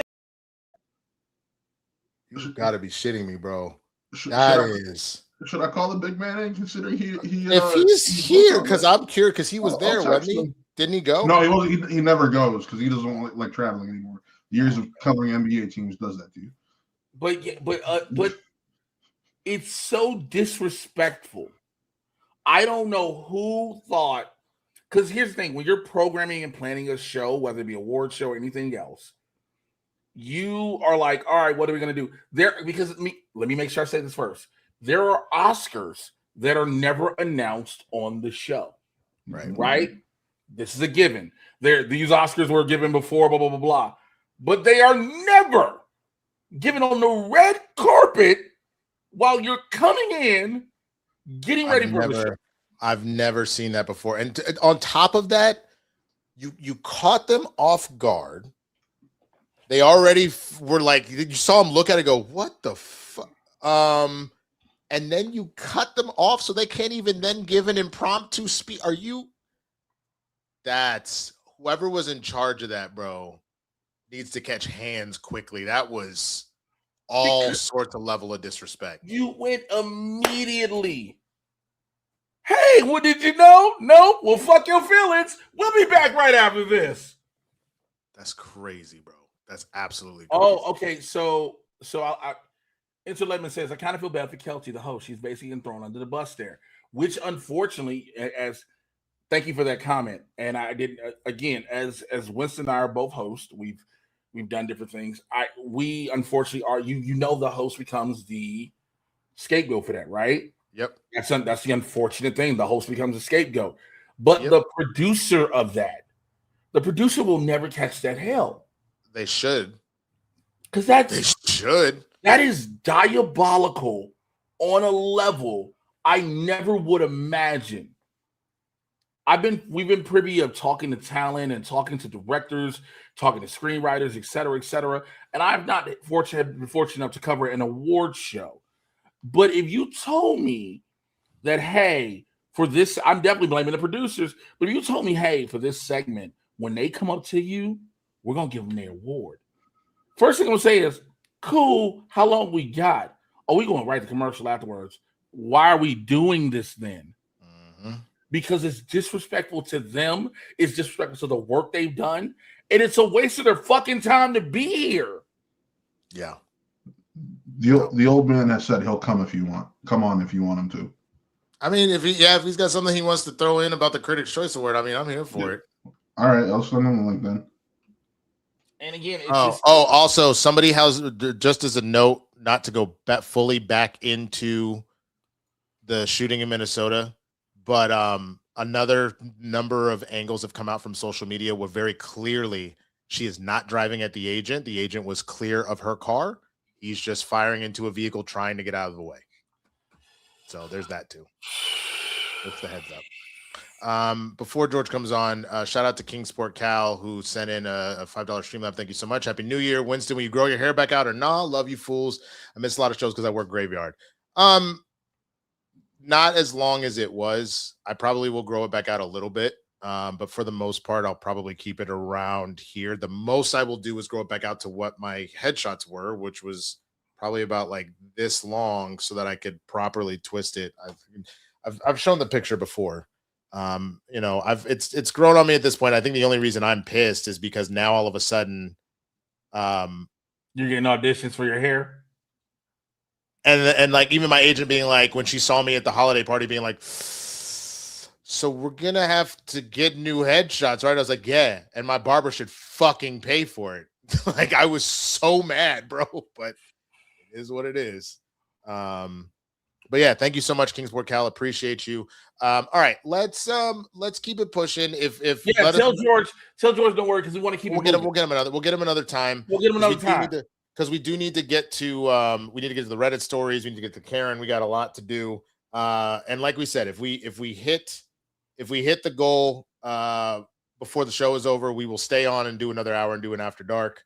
Right now we are 7250 away from that. So y'all let us know. Hey, you ever seen the first Look Who's Talking? No. Long time ago. Long time ago. You remember when Mikey was in the womb and he was being formed and he saw his hand and he's like, whoa. Long time ago. You sound like you didn't drink Malort. You sounded like you drank acid. Get a more Malort in the system, people. Come on.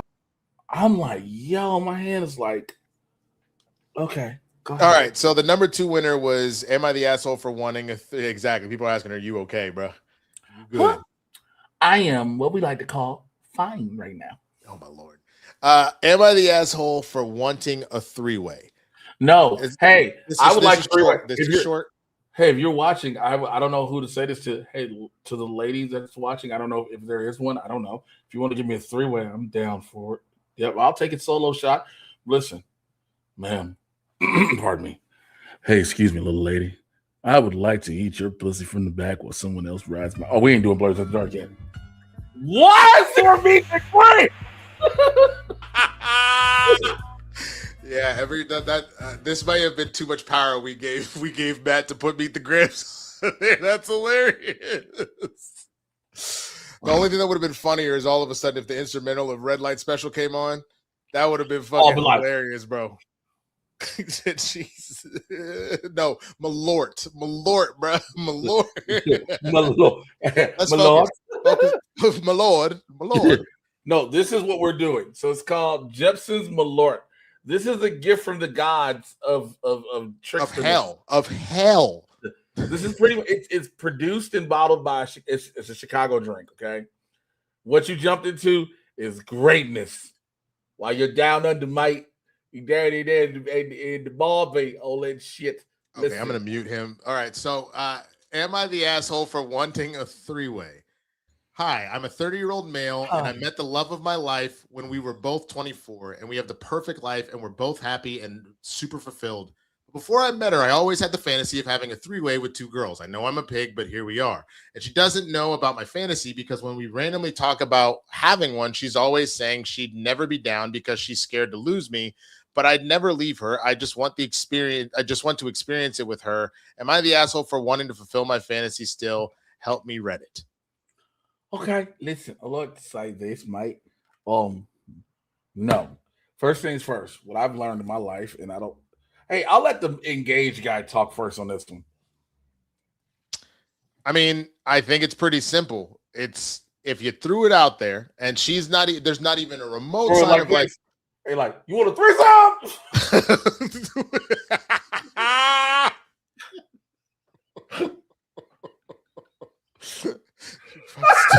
You're so fucking stupid. This motherfucker said, "You want a threesome?" So fucking stupid. You want wait. If you want a threesome? Jesus, I can't yell at my house like that, bro.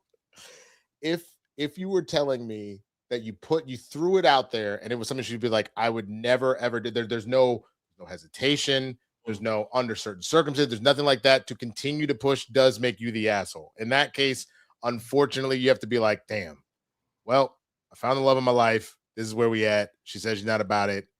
And in which case, that's what you should have done that shit before you met her, nigga. I don't know what to tell you.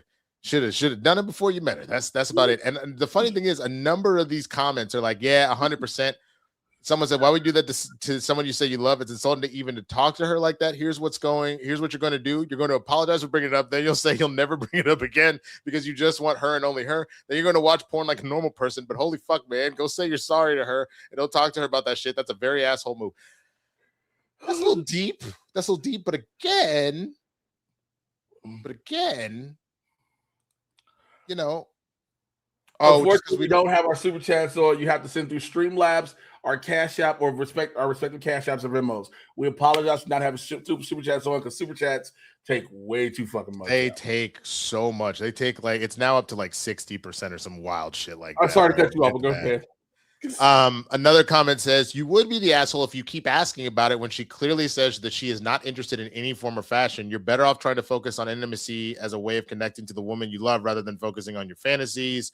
Not an asshole to question it, but you are an asshole to keep pushing if she said no multiple times. Jay, I'm gonna tap you in. No, don't do it like this. Because I want to see his face. Stop. Put it back to the two shot. Fine. What? Okay. That was him. I just want to make that clear. That was all me. It was all me. What do you want? So this is what you do, Winston. You go down on your girl. You like, hey, you like that? Huh? She's like, yeah, I love it. Like, you like that? Wouldn't it be great if it was me and another bitch doing this at the same time? See what you say. Jay, this is you right now. Me. I'm niggas. Like, you just like, bro. Are you not ashamed of yourself? Are you not embarrassed? This is really embarrassing. Motherfucker, are you out of your damn mind? I didn't do that last one. Or, hey, I know you said we can't have a threesome, right? Respect it, cool, not gonna ask. However, don't you want to go to an event with me? What event are we going to? It's a party. What they gonna do at the party? Have hors d'oeuvres and whores? Have what? Hors d'oeuvres. So we're gonna go to this thing called a play party. And so now we're gonna walk in the door. I'm just gonna tell you this right now. These are the questions you should. If this was, I'm assuming because he met her at 24, and I'm assuming with him talking about it, this is the greatest fantasy he ever had. So you knew that this was something you potentially want to do at some point, Brody. You should have checked before you got serious if that was something you would ever do. You can't get serious with somebody who's like, I'm not doing nothing. Okay. I'm doing dead You know what? We're gonna step out. I'm gonna give him a full video. No, you ain't doing that. You raised your hand. What did you want to say? You wanted to say something. I will do it via voice. I ain't doing it on screen. Here's the thing.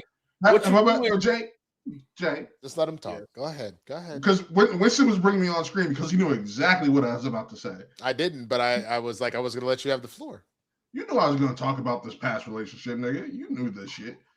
As someone who had to deal with this shit, but the other way around, it's not worth it, bro. Just you could end up ending that shit. You may be on the other side of something you weren't expecting, like getting left at the altar.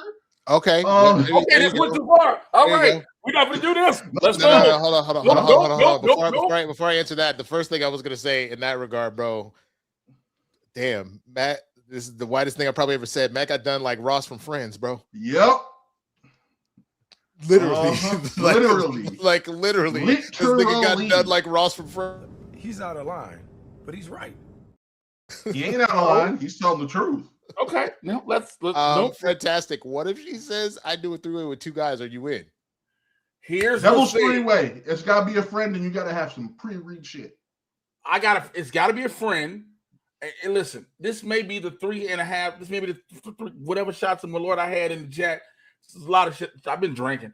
I gotta pick the friend, but I gotta believe in my heart, in my soul. This nigga got a little dick because I be goddamn. Because I be goddamn. You not finna fuck one of my homeboys and this nigga ride you out. Now I gotta go play basketball with this nigga, and you gonna be like, "Hey, what he doing? Bitch, he died." No, you bro. Jay, literally after that threesome, bro, talking about shit. That nigga had me scared, but I held my own. Fuck that. I'm not having no threesome. I'm picking a nigga because I swear to God, if I have a threesome with you and another nigga, and bitch, you make a sound you ain't never made before with me with this nigga. If you make a guttural, bitch, I'm killing you and this nigga. Make sure it's one of the hoes and not the woman you in love with. Shut the fuck up. Jay, this violence right now, man. Wait, Jay, this violence right now. Being kind to one another. Why are you just be kind, nigga? Just be kind. Be kind to one another. Ain't no, name me a nigga. Name me a man, a nigga, a human male that has ever given this girl a threesome with another dude that she picked, and all of a sudden this nigga hit the bottom of some shit you ain't never touched. Now this bitch go, her eyes go cross like this, like the X-Men symbol. Now I've made a huge mistake. Now listen, if he's like this now, just imagine what it'll be like on Blerds After Dark if you get there. But also, again, this is why you pick one of the side pieces or someone you don't really care about, like their feelings and how they I'm make not you having feel. listen, let me tell you something. Why would I have a threesome with a motherfucker? Look, I've had threesomes before because why?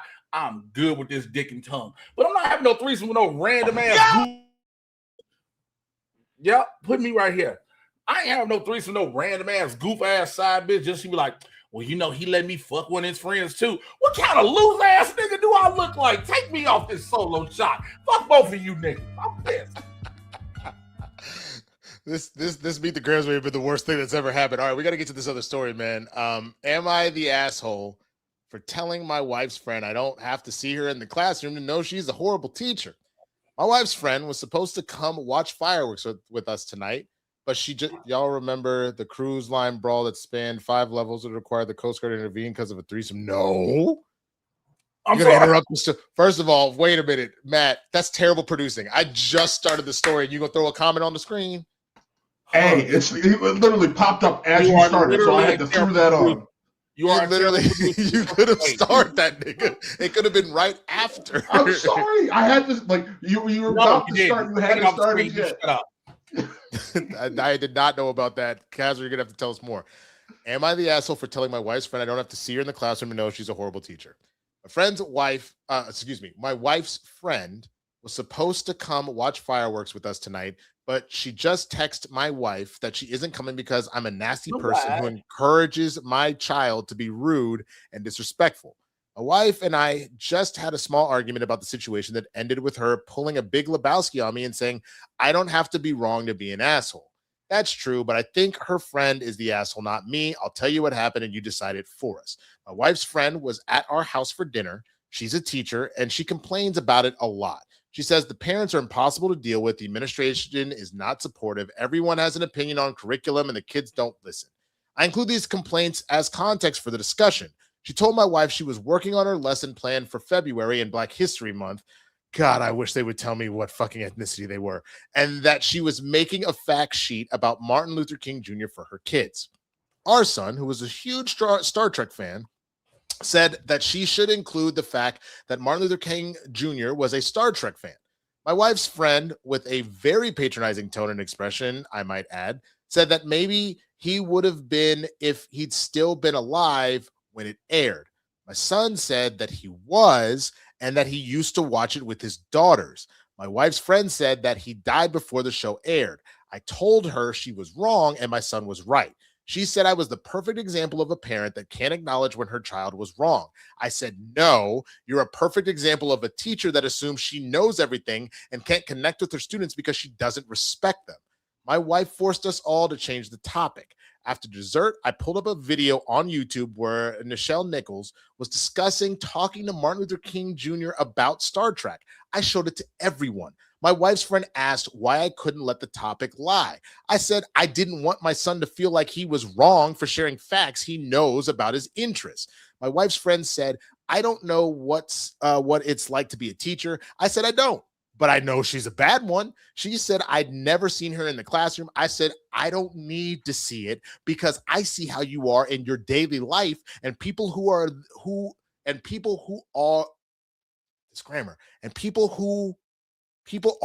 they are regardless of where they are. Jesus, dude, spell check.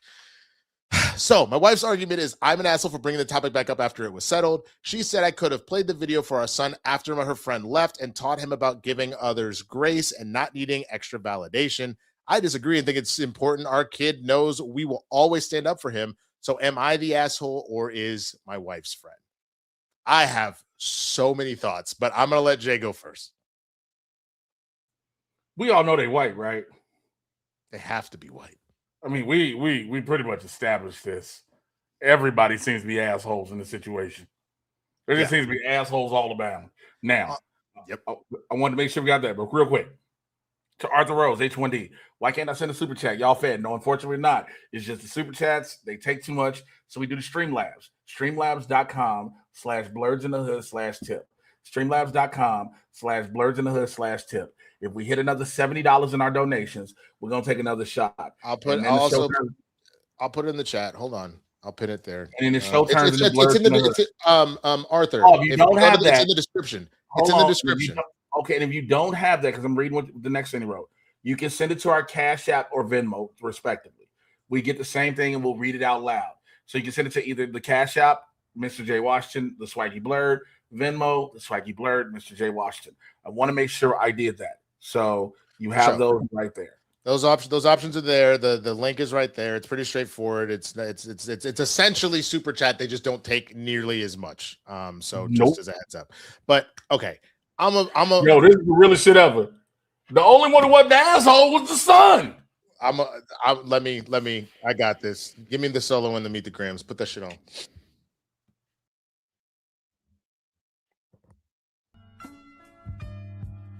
First of all, I'll say this from the bottom of my heart. Sir, you are not. I'm gonna tell you what I'm tired of, man. I'm tired of these people that run things like the University of Oklahoma and think that a dumb bitch that doesn't know the difference between citing something and giving a personal belief as part of a research paper. I'm sick and tired of having this whole situation where you have niggas that are out here turning in papers via Chat GPT, but then don't know how to fucking write any sort of job application, essay, anything like that. They don't know how to write an email not to save their motherfucking life. I'm getting sick and tired of letting these teachers that go around here thinking that they are holier than thou. When your ass barely graduated school yourself, it's funny. There's a phrase that gets thrown around all the time. Those that can't do teach. Now, there are some really great teachers out in this world that were born to teach, and not because that they are subpar. They're actually the perfect educators. They know how to reach the particular minds. They know how to connect with their students. They know how to make them realize that they are more than just what they came into this world being, that they can be even more. And then there's these niggas that never were able to do the thing that they wanted to actually do. And so they decide to go, and my fallback is to try and teach the next youth of America or wherever in the world. And they think that they're better. They think they're better than their students. When those students may be well-read, those students may be gifted, those students may be blessed with an intellectual acumen that those teachers could never, ever fucking see. And in this particular case, clearly this white woman that is the teacher, she's clearly a Karen. We didn't even play the video Karen, but I know this bitch is a Karen. Clearly this dumbass doesn't know anything, because I'm gonna tell you right now, the Nichelle Nichols and Martin Luther King Jr. interview is one of the most famous interviews that has been seen during the Civil Rights Movement, because Nichelle had also said that she was ready to quit Star Trek because she was tired of all the racism from the white people that were fucking coming out of her. So if you want to go ahead and do a Black History Month motherfucking lesson, bitch, maybe you should learn a little bit of Black history. No, this gentleman is not the asshole. This bitch needs to go back to school. Can you excuse me? I need to do something for a second. I have to switch to there because what I am looking for is not there. God damn it. Where is it? Because I feel like there is a level of appreciation in which you deserve, sir. And did it disappear? It's still there. I know what you're going to play. It should be, I want to say it's near the top. If you've in regular? Yeah, it should be right next to apologize to the hoe, if that's what I'm looking for. If that's what you're looking for. Yes, sir. This nigga spitting. Damn, nigga. Yes, sir. This nigga spitting. Damn, nigga. I hadn't read this before. I had just read the title, and because my petty had kicked in, and I was like, "This is probably gonna be good." And then when I saw what it was about, I was like, "Oh, I got time today. I got time today." Oh, okay, real quick. We just got a Streamlab, and I want to get to this before we do anything else, because this is really interesting, and I like this one because it shows how wide of a range we've reached. Okay, Spidey Sensei, yes. Hold on. Here's RD2424. Thank you for the Streamlab. Says, "Are you both religious? I'm 15 and try to be spiritual, but it all seems silly to me. I think I'm an atheist, but my whole family is super religious. Also, free Palestine, bump ICE. First and foremost, thank you for the Streamlab." Absolutely. Damn, 50, bro. I just ran my motherfucking mouth. Which is why I stopped you. Which is why I was like, so I think he was like, what's the whole frame? You're like, what I do? Oh shit. Oh shit. You know what? You old enough to hear this. Nigga.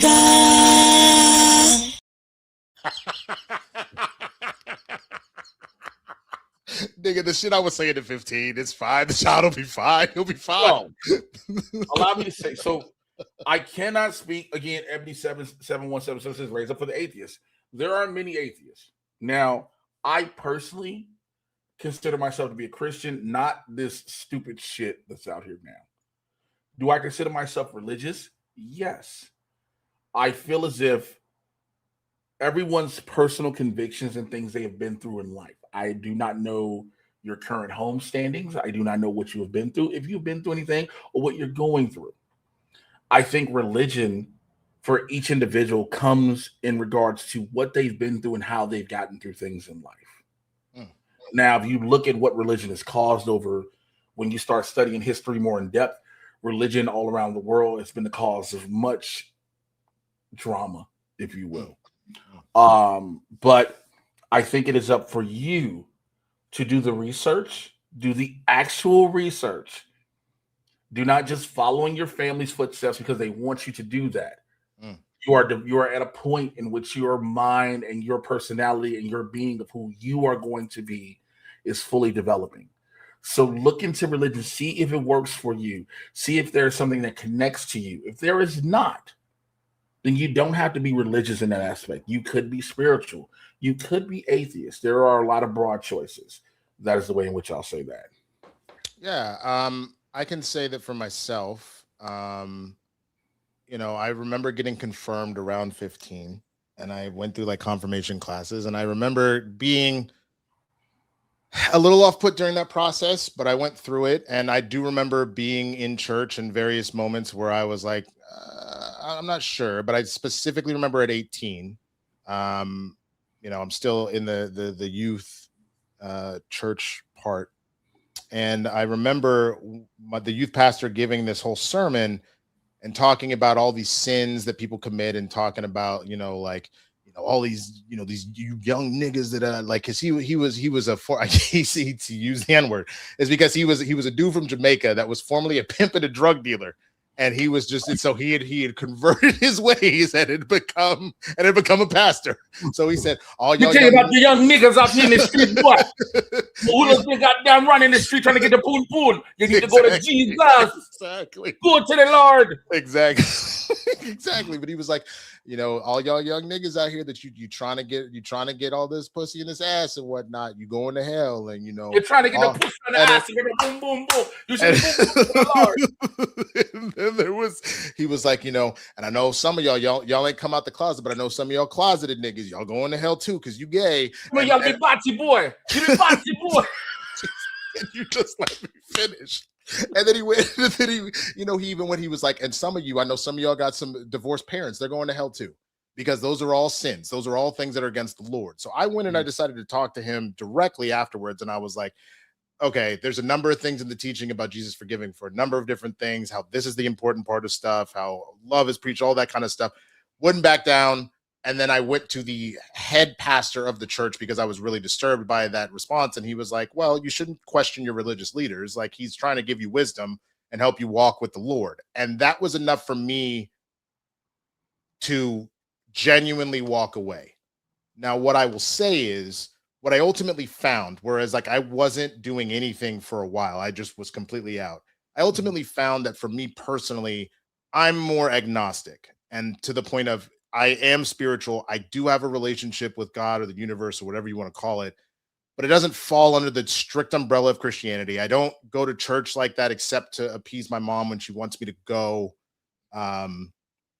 for holidays because it's important to her and things like that. But I just personally found the other thing that I think was coupled with that, because after that interaction, I also happened to be in a religious studies class where we went to a Catholic service. We went to a Black church service. We went to a Buddhist like meditation, like to a temple for a meditation and kind of situation. We went to a temple. We went to a mosque. We went to literally all of the major and some of the minor religions that were within my city. The teacher actually took us to go and learn about the basics of that religion and to kind of experience what each of those worship practices looked like. Mm-hmm. And what I ultimately found is that there was something valuable from each one of them that I found I took into my spirituality. So I think the most important thing that you should do above all else, at the end of the day, it's your life. It's your soul. It's your mind. It's your you. And you should not feel pressured to follow somebody else's path because it's your path that you're walking. So if this doesn't feel right for you, then it's not right. And you should go and find the thing that feels right. If that means believing in nothing, that's totally fine. If it means that you find that, you know what, you actually ring true more to Islam or to Buddhism or anything else like that, I genuinely think that that would make more sense for you to learn about those things and make that decision for yourself. Because at the end of the day, you can sit there and pretend your parents could be try and force Christianity on you, or I don't think you actually mentioned what religion. You just asked about religious, but the idea of them trying to push that on you, most of these religions, if you're not a true believer, you're not getting into whatever version of heaven or afterlife that they're talking about. So it doesn't make sense to lie about that your entire life only for you to not get there. Now, again, take that as you will, but that's the advice that I would impart from someone that grew up in a very Black Christian household and where I'm at now. And I know not all families will end up this way, but mine it took a while, but they finally accepted me. A lot of them would not talk to me for a while when I told them I wasn't Christian anymore. So understand that that's something that may come from that, but you have to do what's right for you. That would be my advice. Now, also, if you decide to go to if you're Black and go to a Black church and you decide to get some in the basement during church dinners, don't let the Lord. God damn it, Jay. Yes, Matt, go ahead. Get this, shut him up. So we're gonna bring up all sides of the spectrum. You got Jay, who's a Christian, Winston, who's an agnostic or deist, as Gino Hour pointed out, and I'm actually atheist. Well, I would be atheist too if my bitch left me at the altar. I'm sorry. Fuck up. Oh my God. Ain't no way. Ain't no fucking way.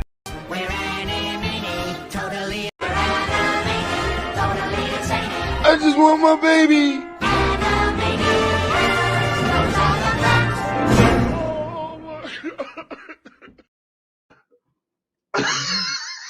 Jay dropped. Jay dropped himself out. He didn't want any of the smoke. He didn't want any of the smoke. Yeah. Wow.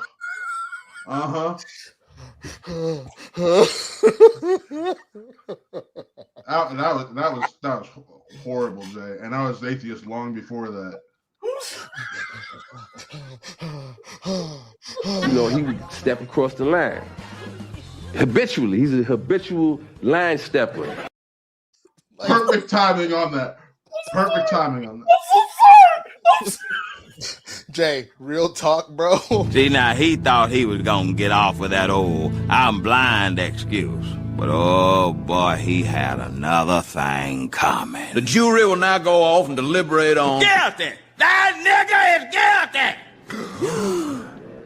Sir, settle down. You have to go deliberate. I don't need to deliberate. Hang that nigga now. I got the rope right here. Yes, sir. Oh. All right. And you may be the most fucked up moment in Blerd's history, bro. Yep. And we've seen some wild shit on this show over the years, including the show breaking up for like a year and a half. That may have been the most egregious shit that's ever happened on this show. I'm gonna give him a pass because this motherfucker's had 3 shots of Malort. Y'all should make it a 5th. Let's get to that 500. And oh my God, bro. But for real, on some real shit. Let me mute this motherfucker real quick. All right. On some real shit. I was fortunate enough to be raised in a household where my parents were always open about letting me find my own religion. Growing up, my mother was religious. She grew up in a Christian household because my grandmother went. My father, not really religious, and you can partly blame that on him being forced to live in Selma, Alabama, and being forced to go to 4-hour church sessions, missing Sunday football for a year. For a year, that motherfucker lived in Selma, Alabama. Pause. I want you to finish your story. I'm really sorry. I just saw Dwayne's chat. Did you just see Dwayne's text? Yeah, on my watch. Yes, I did. Oh. Jay, open your phone and look at Dwayne's text. I will play what he just sent. I'm fucking beside myself. Oh my God.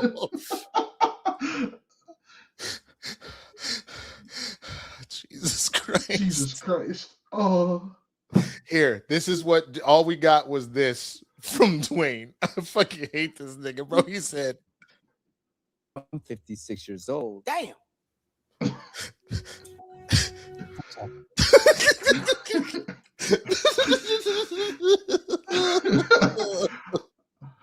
All right. Ooh, Lord. But for real, you're good. I got that too. I was going to break up laughing also, but no. So I am atheist, and that was from. I'm gonna take this motherfucker off the screen real quick. Just show yourself. I'm about to. There we go. I'm not Jay Washington. Go. Why am I getting so? Anyways, I am atheist, and I've been atheist for a long time. I was lucky enough to be raised in a household where my parents let me test out religion throughout my life. There was a few years where I experienced with Judaism because one of my best friends in elementary school was Jewish, and I spent holidays with him. And I had done the born again Christian thing in late middle school, early high school with my buddy Matt. Yes, one of my best friends' name was Matt growing up. And around 6, and nothing ever felt right. It was either my junior or senior year. My cousin, the woman I no longer claim as my cousin, who grew up in Hawaii, she went to a Christian church or a Christian church school because religion is big in Hawaii. And they came to the States for like a month-long trip. And they went from New York to DC to California. And my mom and I met up with her in her school with their permission in DC. Well, it was Easter weekend, and we were there for the Saturday before Easter, and we went to this person's house who had connections to the school. And when the school principal, who also happened to be the church's pastor, and keep in mind, this is literally at the time when gay marriage and gay rights was being legalized in Washington. I was lucky enough to be there for that.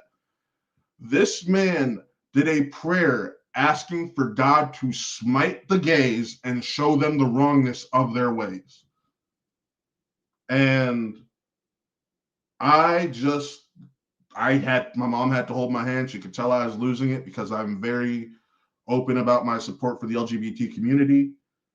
And ultimately, that was it for me, because for me, how could a group that portrays love and being accepting of everyone be openly praying to God to smite another group? So after that, I kind of went the agnostic atheist side of the spectrum. Nothing ever felt right. So I was in the position where you were at, and it's all about just finding your own way. Like, and to be honest, my beliefs are, if there really is a God, how could he let certain things happen? I had my best friend growing up, he and his wife lost a child, and it was stillborn, young infant, she was only like 3 months into being pregnant, and there was potential cancer. The pregnancy caused potential cancer. I'm done, Jay. It says wrap it up. Wrap that shit up, B. I love you, Brody. But you gotta wrap that shit up, B. I was just about done. But at the end of the day, I didn't do it. I love you, Brody, but you gotta wrap that shit up, B. But no, I love you with all my heart, bro. We gotta. All I realized is I was like, oh no, the ADHD done hit, because I know exactly what just happened. I was like, oh, you went into a focus hole, bro. But also, it's called trying to extend the show to get to 500. It's all good, bro. It's all good. I look. Let me keep it a buck. Damn, Jimmy. Let me keep it a buck. Let me keep it a buck. I know I feel Jimmy in this one. I'm not trying to go at you, because I was touching on that with my story as well. That's not what it was. But I mean, you have a point. Hear me out. Okay, hear me out.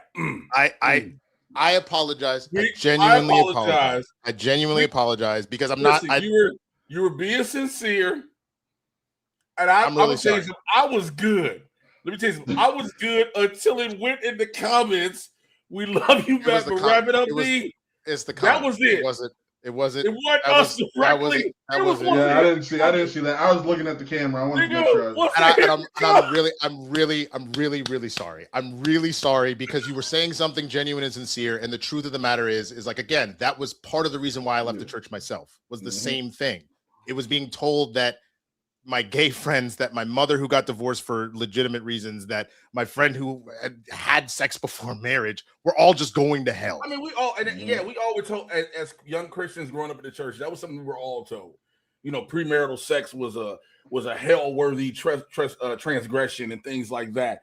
And again, people go through, and again, there is the question of, there are a lot of Christians who still have the question of, if God exists, then why do these things happen?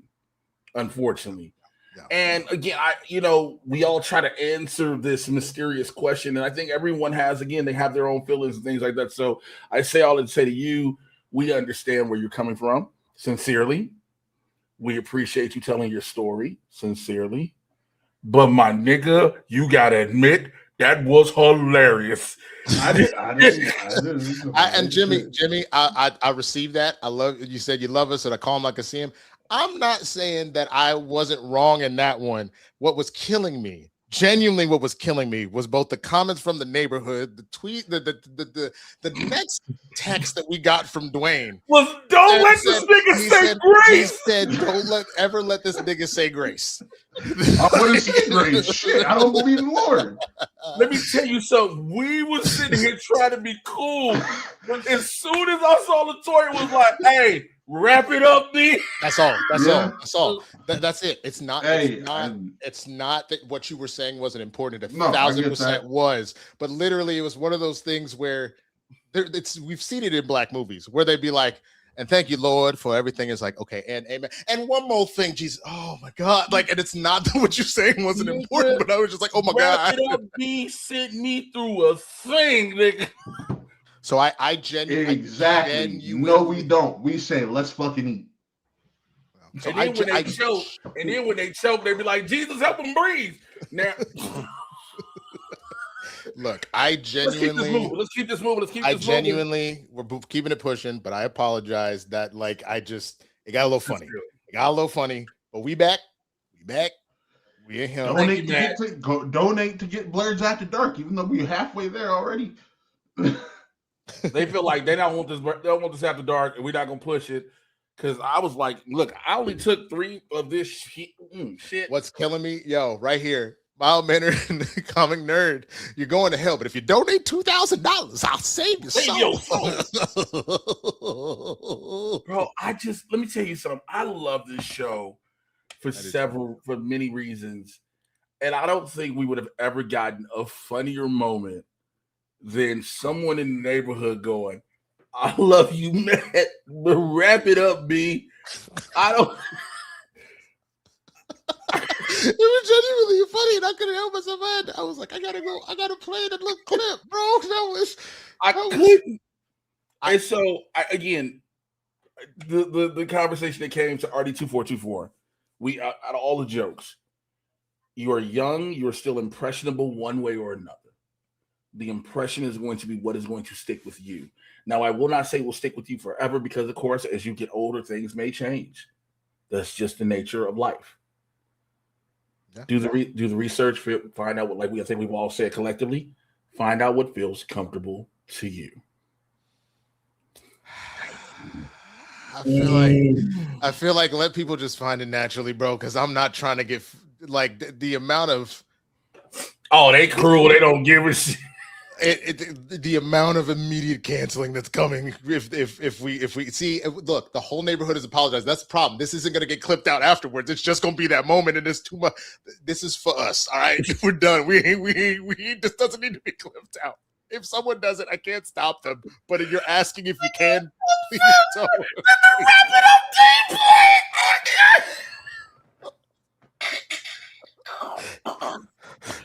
Streamlabs.com /Blerds in the Hood /tip. Zeno Howard said, just don't join Scientology. Oh my God. That's actually real. Don't do that. Don't do ever that. That's the one thing we'll take you to stay away from. That and I wouldn't go Mormon either, because to quote South Park, dum dum dum dum dum. But I would just God damn it, bro. Oh yeah, Lord, look, just timestamp it in the comments, I guess. Don't do that. I'm not apologizing. That shit was funny. Oh my God. All right, Wrap it up, B. It's time. You better wrap that gavel up, B. Wrap it up, B. And let the church say amen. And now, an ode to Karens, brought to you by Blerds in the Hood. Now, before we go into this dedication, you must be asking yourself, well, what is a Karen and what does it mean? Well, Karen is a mocking slang term for an entitled, obnoxious, middle-aged white woman, especially as featured in memes. Karen is generally stereotyped as having a blonde bob haircut, asking to speak to retail and restaurant managers to voice complaints or make demands, and being a nagging, often divorced mother from Generation X. Karens most notably have been known now to call the police on black people when they're just doing this thing called living. You know, something that God allowed them to do. This includes Barbecue Becky, Permit Patty, Sleepin' Sarah, and a host of others. And typically Karens feel that because they are white women, they are entitled to do whatever they want and make life choices based on their insecurities as well as fears. Well, here are a few moments of wild Karens caught in their natural habitat. Okay, well, did we get any other Streamlabs before I go to the Karen? The Karen I don't think so, but I looked up the demiurge that you talked about, Jimmy. Shit, this is crazy. Oh shit. That's nuts. Mr. Producer, if you would hit the one for us, please.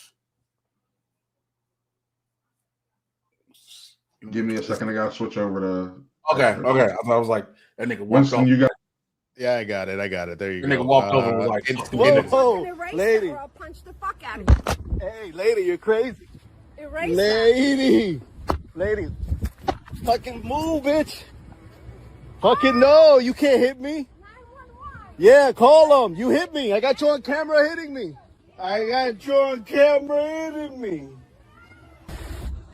Stay.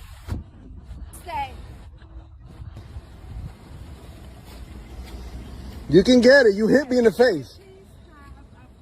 Yeah, here we go. Karen of the day.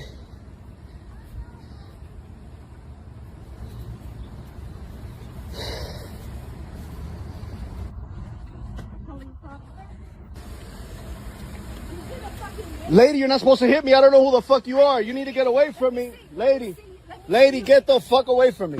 Exactly. Lady, you hit me, yeah, and I'm going to show the cops when you call them out here how you hit me. Yeah. I'm allowed to defend myself. No, I don't think so. Yeah, see? I'm allowed to defend myself. You're attacking me. You're coming up. Yes, you did. I have that here. Try to move your phone. No, lady, you're not allowed to grab me.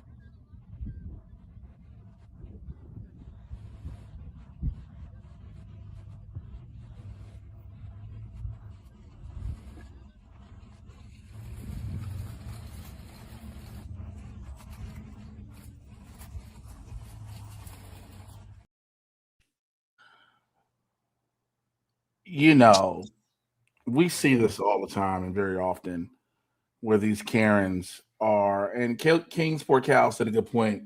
There are black Karens too, and I'm so afraid to start posting them because I'm like, God damn it. We was running a nice little Nicki Minaj. I mean, this is true. But we're having so many Karens who I don't know. I have no idea.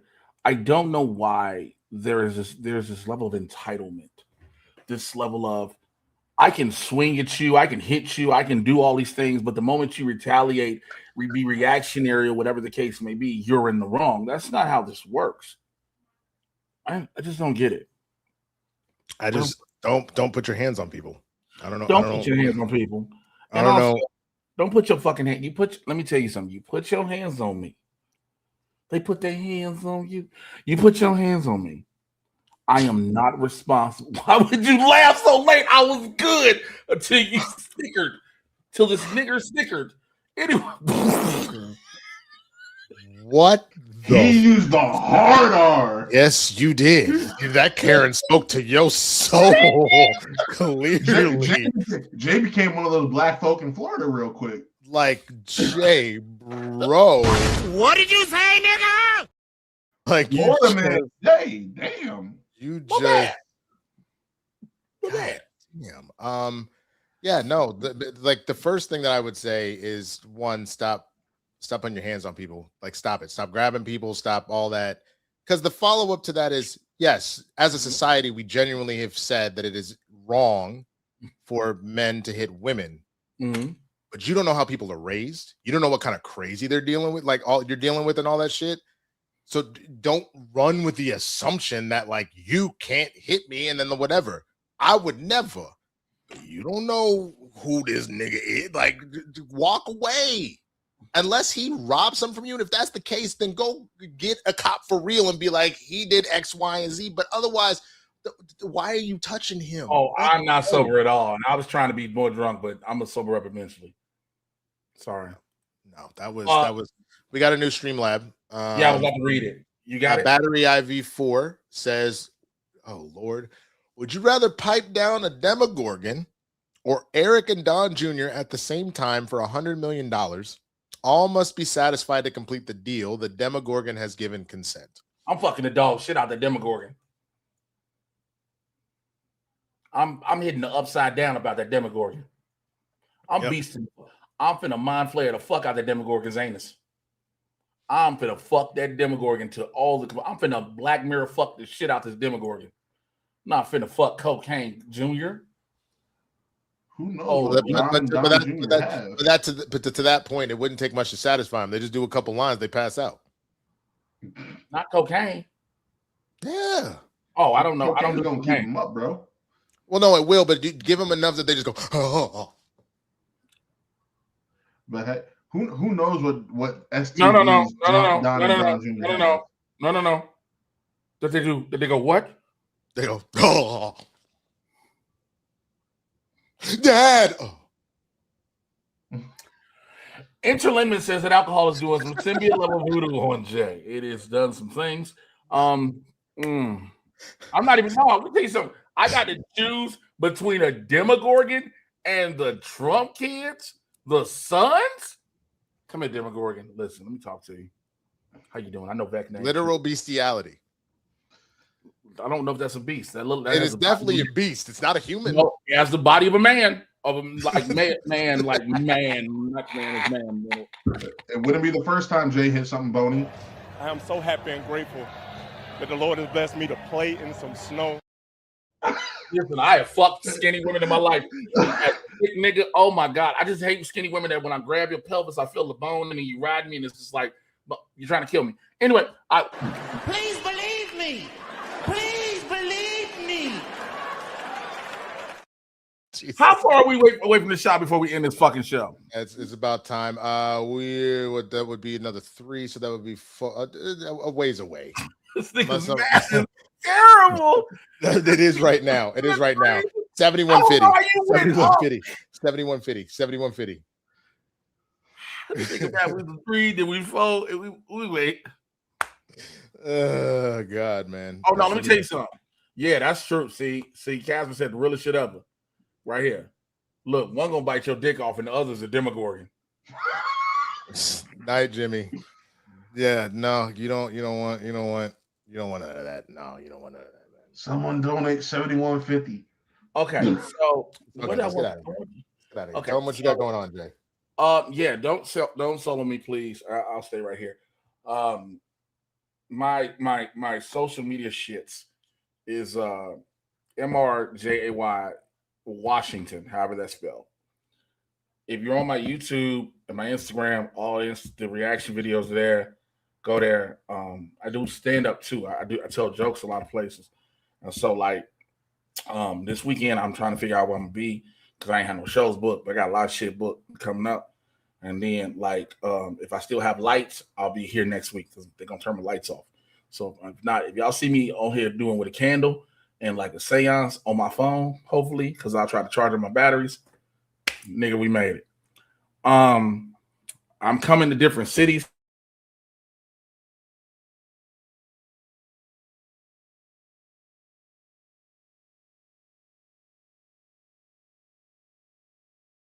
Area, something like that, but I can't give you all the full details. Just know I'm coming to Austin.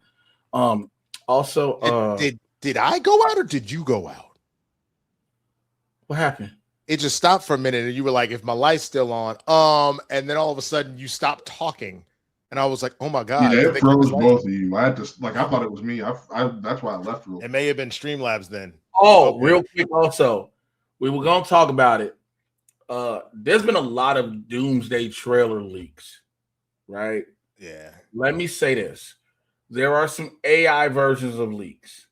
However, I'm trying to be as sober as I can when I say this. My eyes felt like they was rolling. There are trailers that even though they are AI, they may be the real ones. I was going to save this for on air.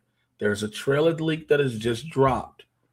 It is kind of sort of the next trailer before we get the final thing. So, yeah, we just got the most recent leak that is. Did we just freeze again? Yes, he did. Am I here? Yes, he did. Jay, you froze real quick. I was about to say, what the fuck? I'm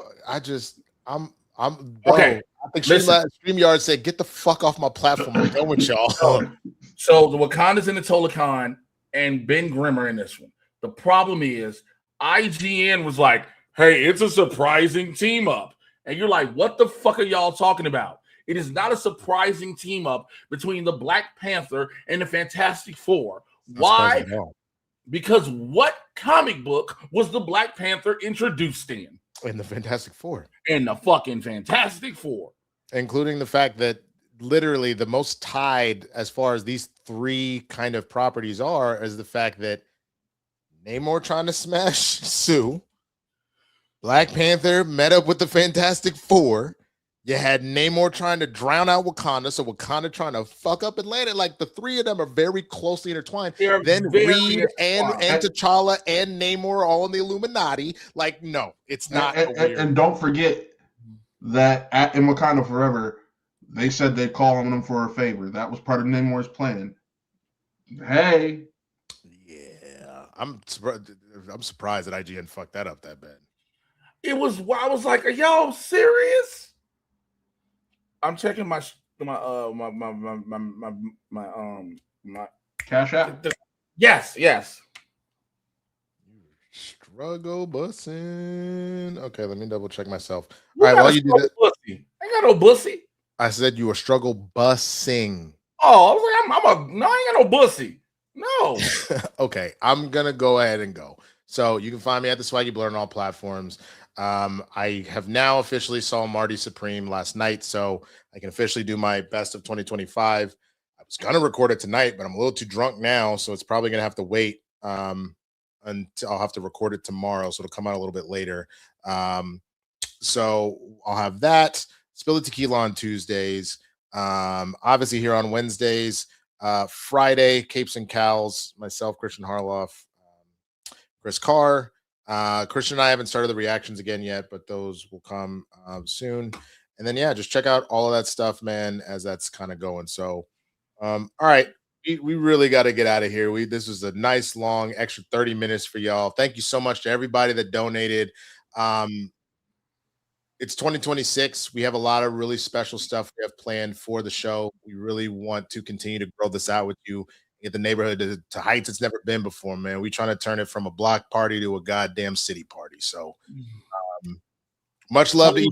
The real quick, I know we got to go. The subscriptions and the feuds and the it hasn't launched yet. It hasn't launched yet, but as you should know, we're going to be doing a little bit of a tweak.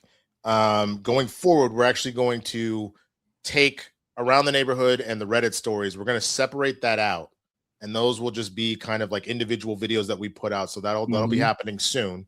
We're also going to be doing memberships and like Patreon and all that kind of stuff. So keep an eye out for that when we launch that as well. What will ultimately happen there is most likely we'll continue to do the Blerd's Gonna Feud as like holiday things that everybody can watch, but we will probably be doing a Blerd's Gonna Feud every month, and that will be one of the things that will be a part of the memberships and or Patreon, whichever way you want to decide to support. So if you're really enjoying those, you'll be able to see those, one of those every single month of us kind of doing all that. So we're excited about that too. A lot of stuff coming down the pipeline.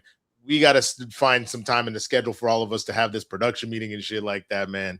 But it's coming. So we just wanted to let you know that there's plenty to have in store with Blerds in the Hood in 2026, man. So much love to each and every one of you, man. Happy 2026. Thank you for rocking with us. Yeah. Hey, there's a bunch of starred comments that we didn't get to early. Sure. Yeah. Let's look at them real quick. Our producer is supposed to be getting to those. He starred all those and never go to them.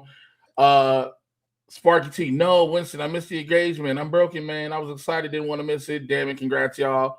Yeah. Thank you, Sparky. Did Winston just tell Jay sound like a drink ass? Probably. Because I'm also drunk, yeah. My Lord would make you say, my Lord. Yes. Kirsty says, I like my Lord. We bought a bottle back when we left Chicago. They're in Australia, so they're going to be getting kangaroos and dingoes and shit drunk. This sounds like that. You got to read this as Larry the Cable Guy. I like my Lord. We brought back a bottle. Not that one. I'm talking about the Kingsport Cow you were about to read. If your girl made out with it, you mean Larry? You're not Larry the Cable Guy. You mean Jeff Foxworthy. If your girl made out with a chick in college, she might be down for a three-way. Wait, I thought Larry the Cable Guy did. If you did so and so, then you might be a redneck. That's Jeff Foxworthy. Oh, Foxworthy did that. What? Then what was? You might be a redneck. Okay. You're thinking between. You're confusing. Not Larry the Cable. So there's Larry the Cable Guy. They did a tour together, didn't they? They all did. The redneck comedy. It was Larry the Cable Guy, Jeff Foxworthy, Bill Engvall, and Ron White. That fucked up. I genuinely for a second I thought Larry did the "you might be a redneck," but you're right. That was Foxworthy. My fault. But yes, you understand. Spidey says we're discussing threesomes in squirt houses, not Blerds after dark. We would have got there if y'all, I get it. I understand. We sort of did. Why can't it send a super chat? Y'all fed. We discussed that. Preach, Winston. I feel you. You ain't even done. And that right. Okay. Clip this and replay it in February. Probably the fuck not. No. My rant at the teacher. Huh? The rant at the teacher. Oh, okay. And am I adding more team? More team? For Blerds Gonna Feud. Blerds Gonna Feud. Yeah, we'll that's something that again we got to get the production meeting in. Most likely we will, but we'll get to it. Like we gotta for the time being, we just know we're gonna be doing more as the blue collar tour. That's what it was. Yeah. Blue collar, redneck. Yeah, blue collar. Yes. See, we were all wrong. It is we're a little more embarrassing for you. No, because I said who it was. You said it was Larry the Cable Guy. I was like, no, it was Jeff. I know, but you said the redneck tour, and it was the blue. Same goddamn difference to me. I think they would digress. Bye, bitches. Bye, bitch. Bye, bitch.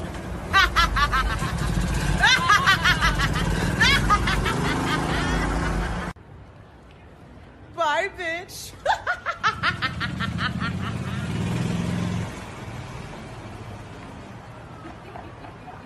Bye, bitch.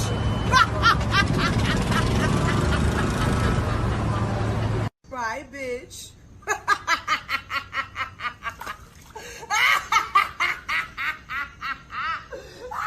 Bye, bitch.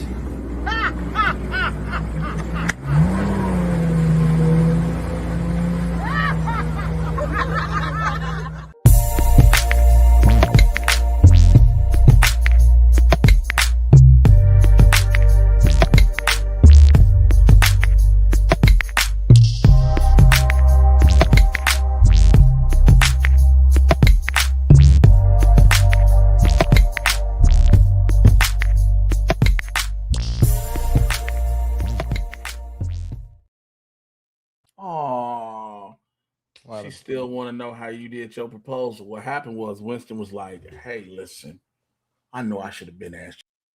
Yeah, no, we're not going to do all that. We'll make sure that the next, because I think I talked about it a few different places. You talked about it on here. You talked about it on here. I did. All good. Well, I'll tell the story again another time because it's a little long and I am just fucked up. If I'm gonna be 100%. You don't want to get a wrap it up be like we did Matt. God damn it, nigga. Ain't no way.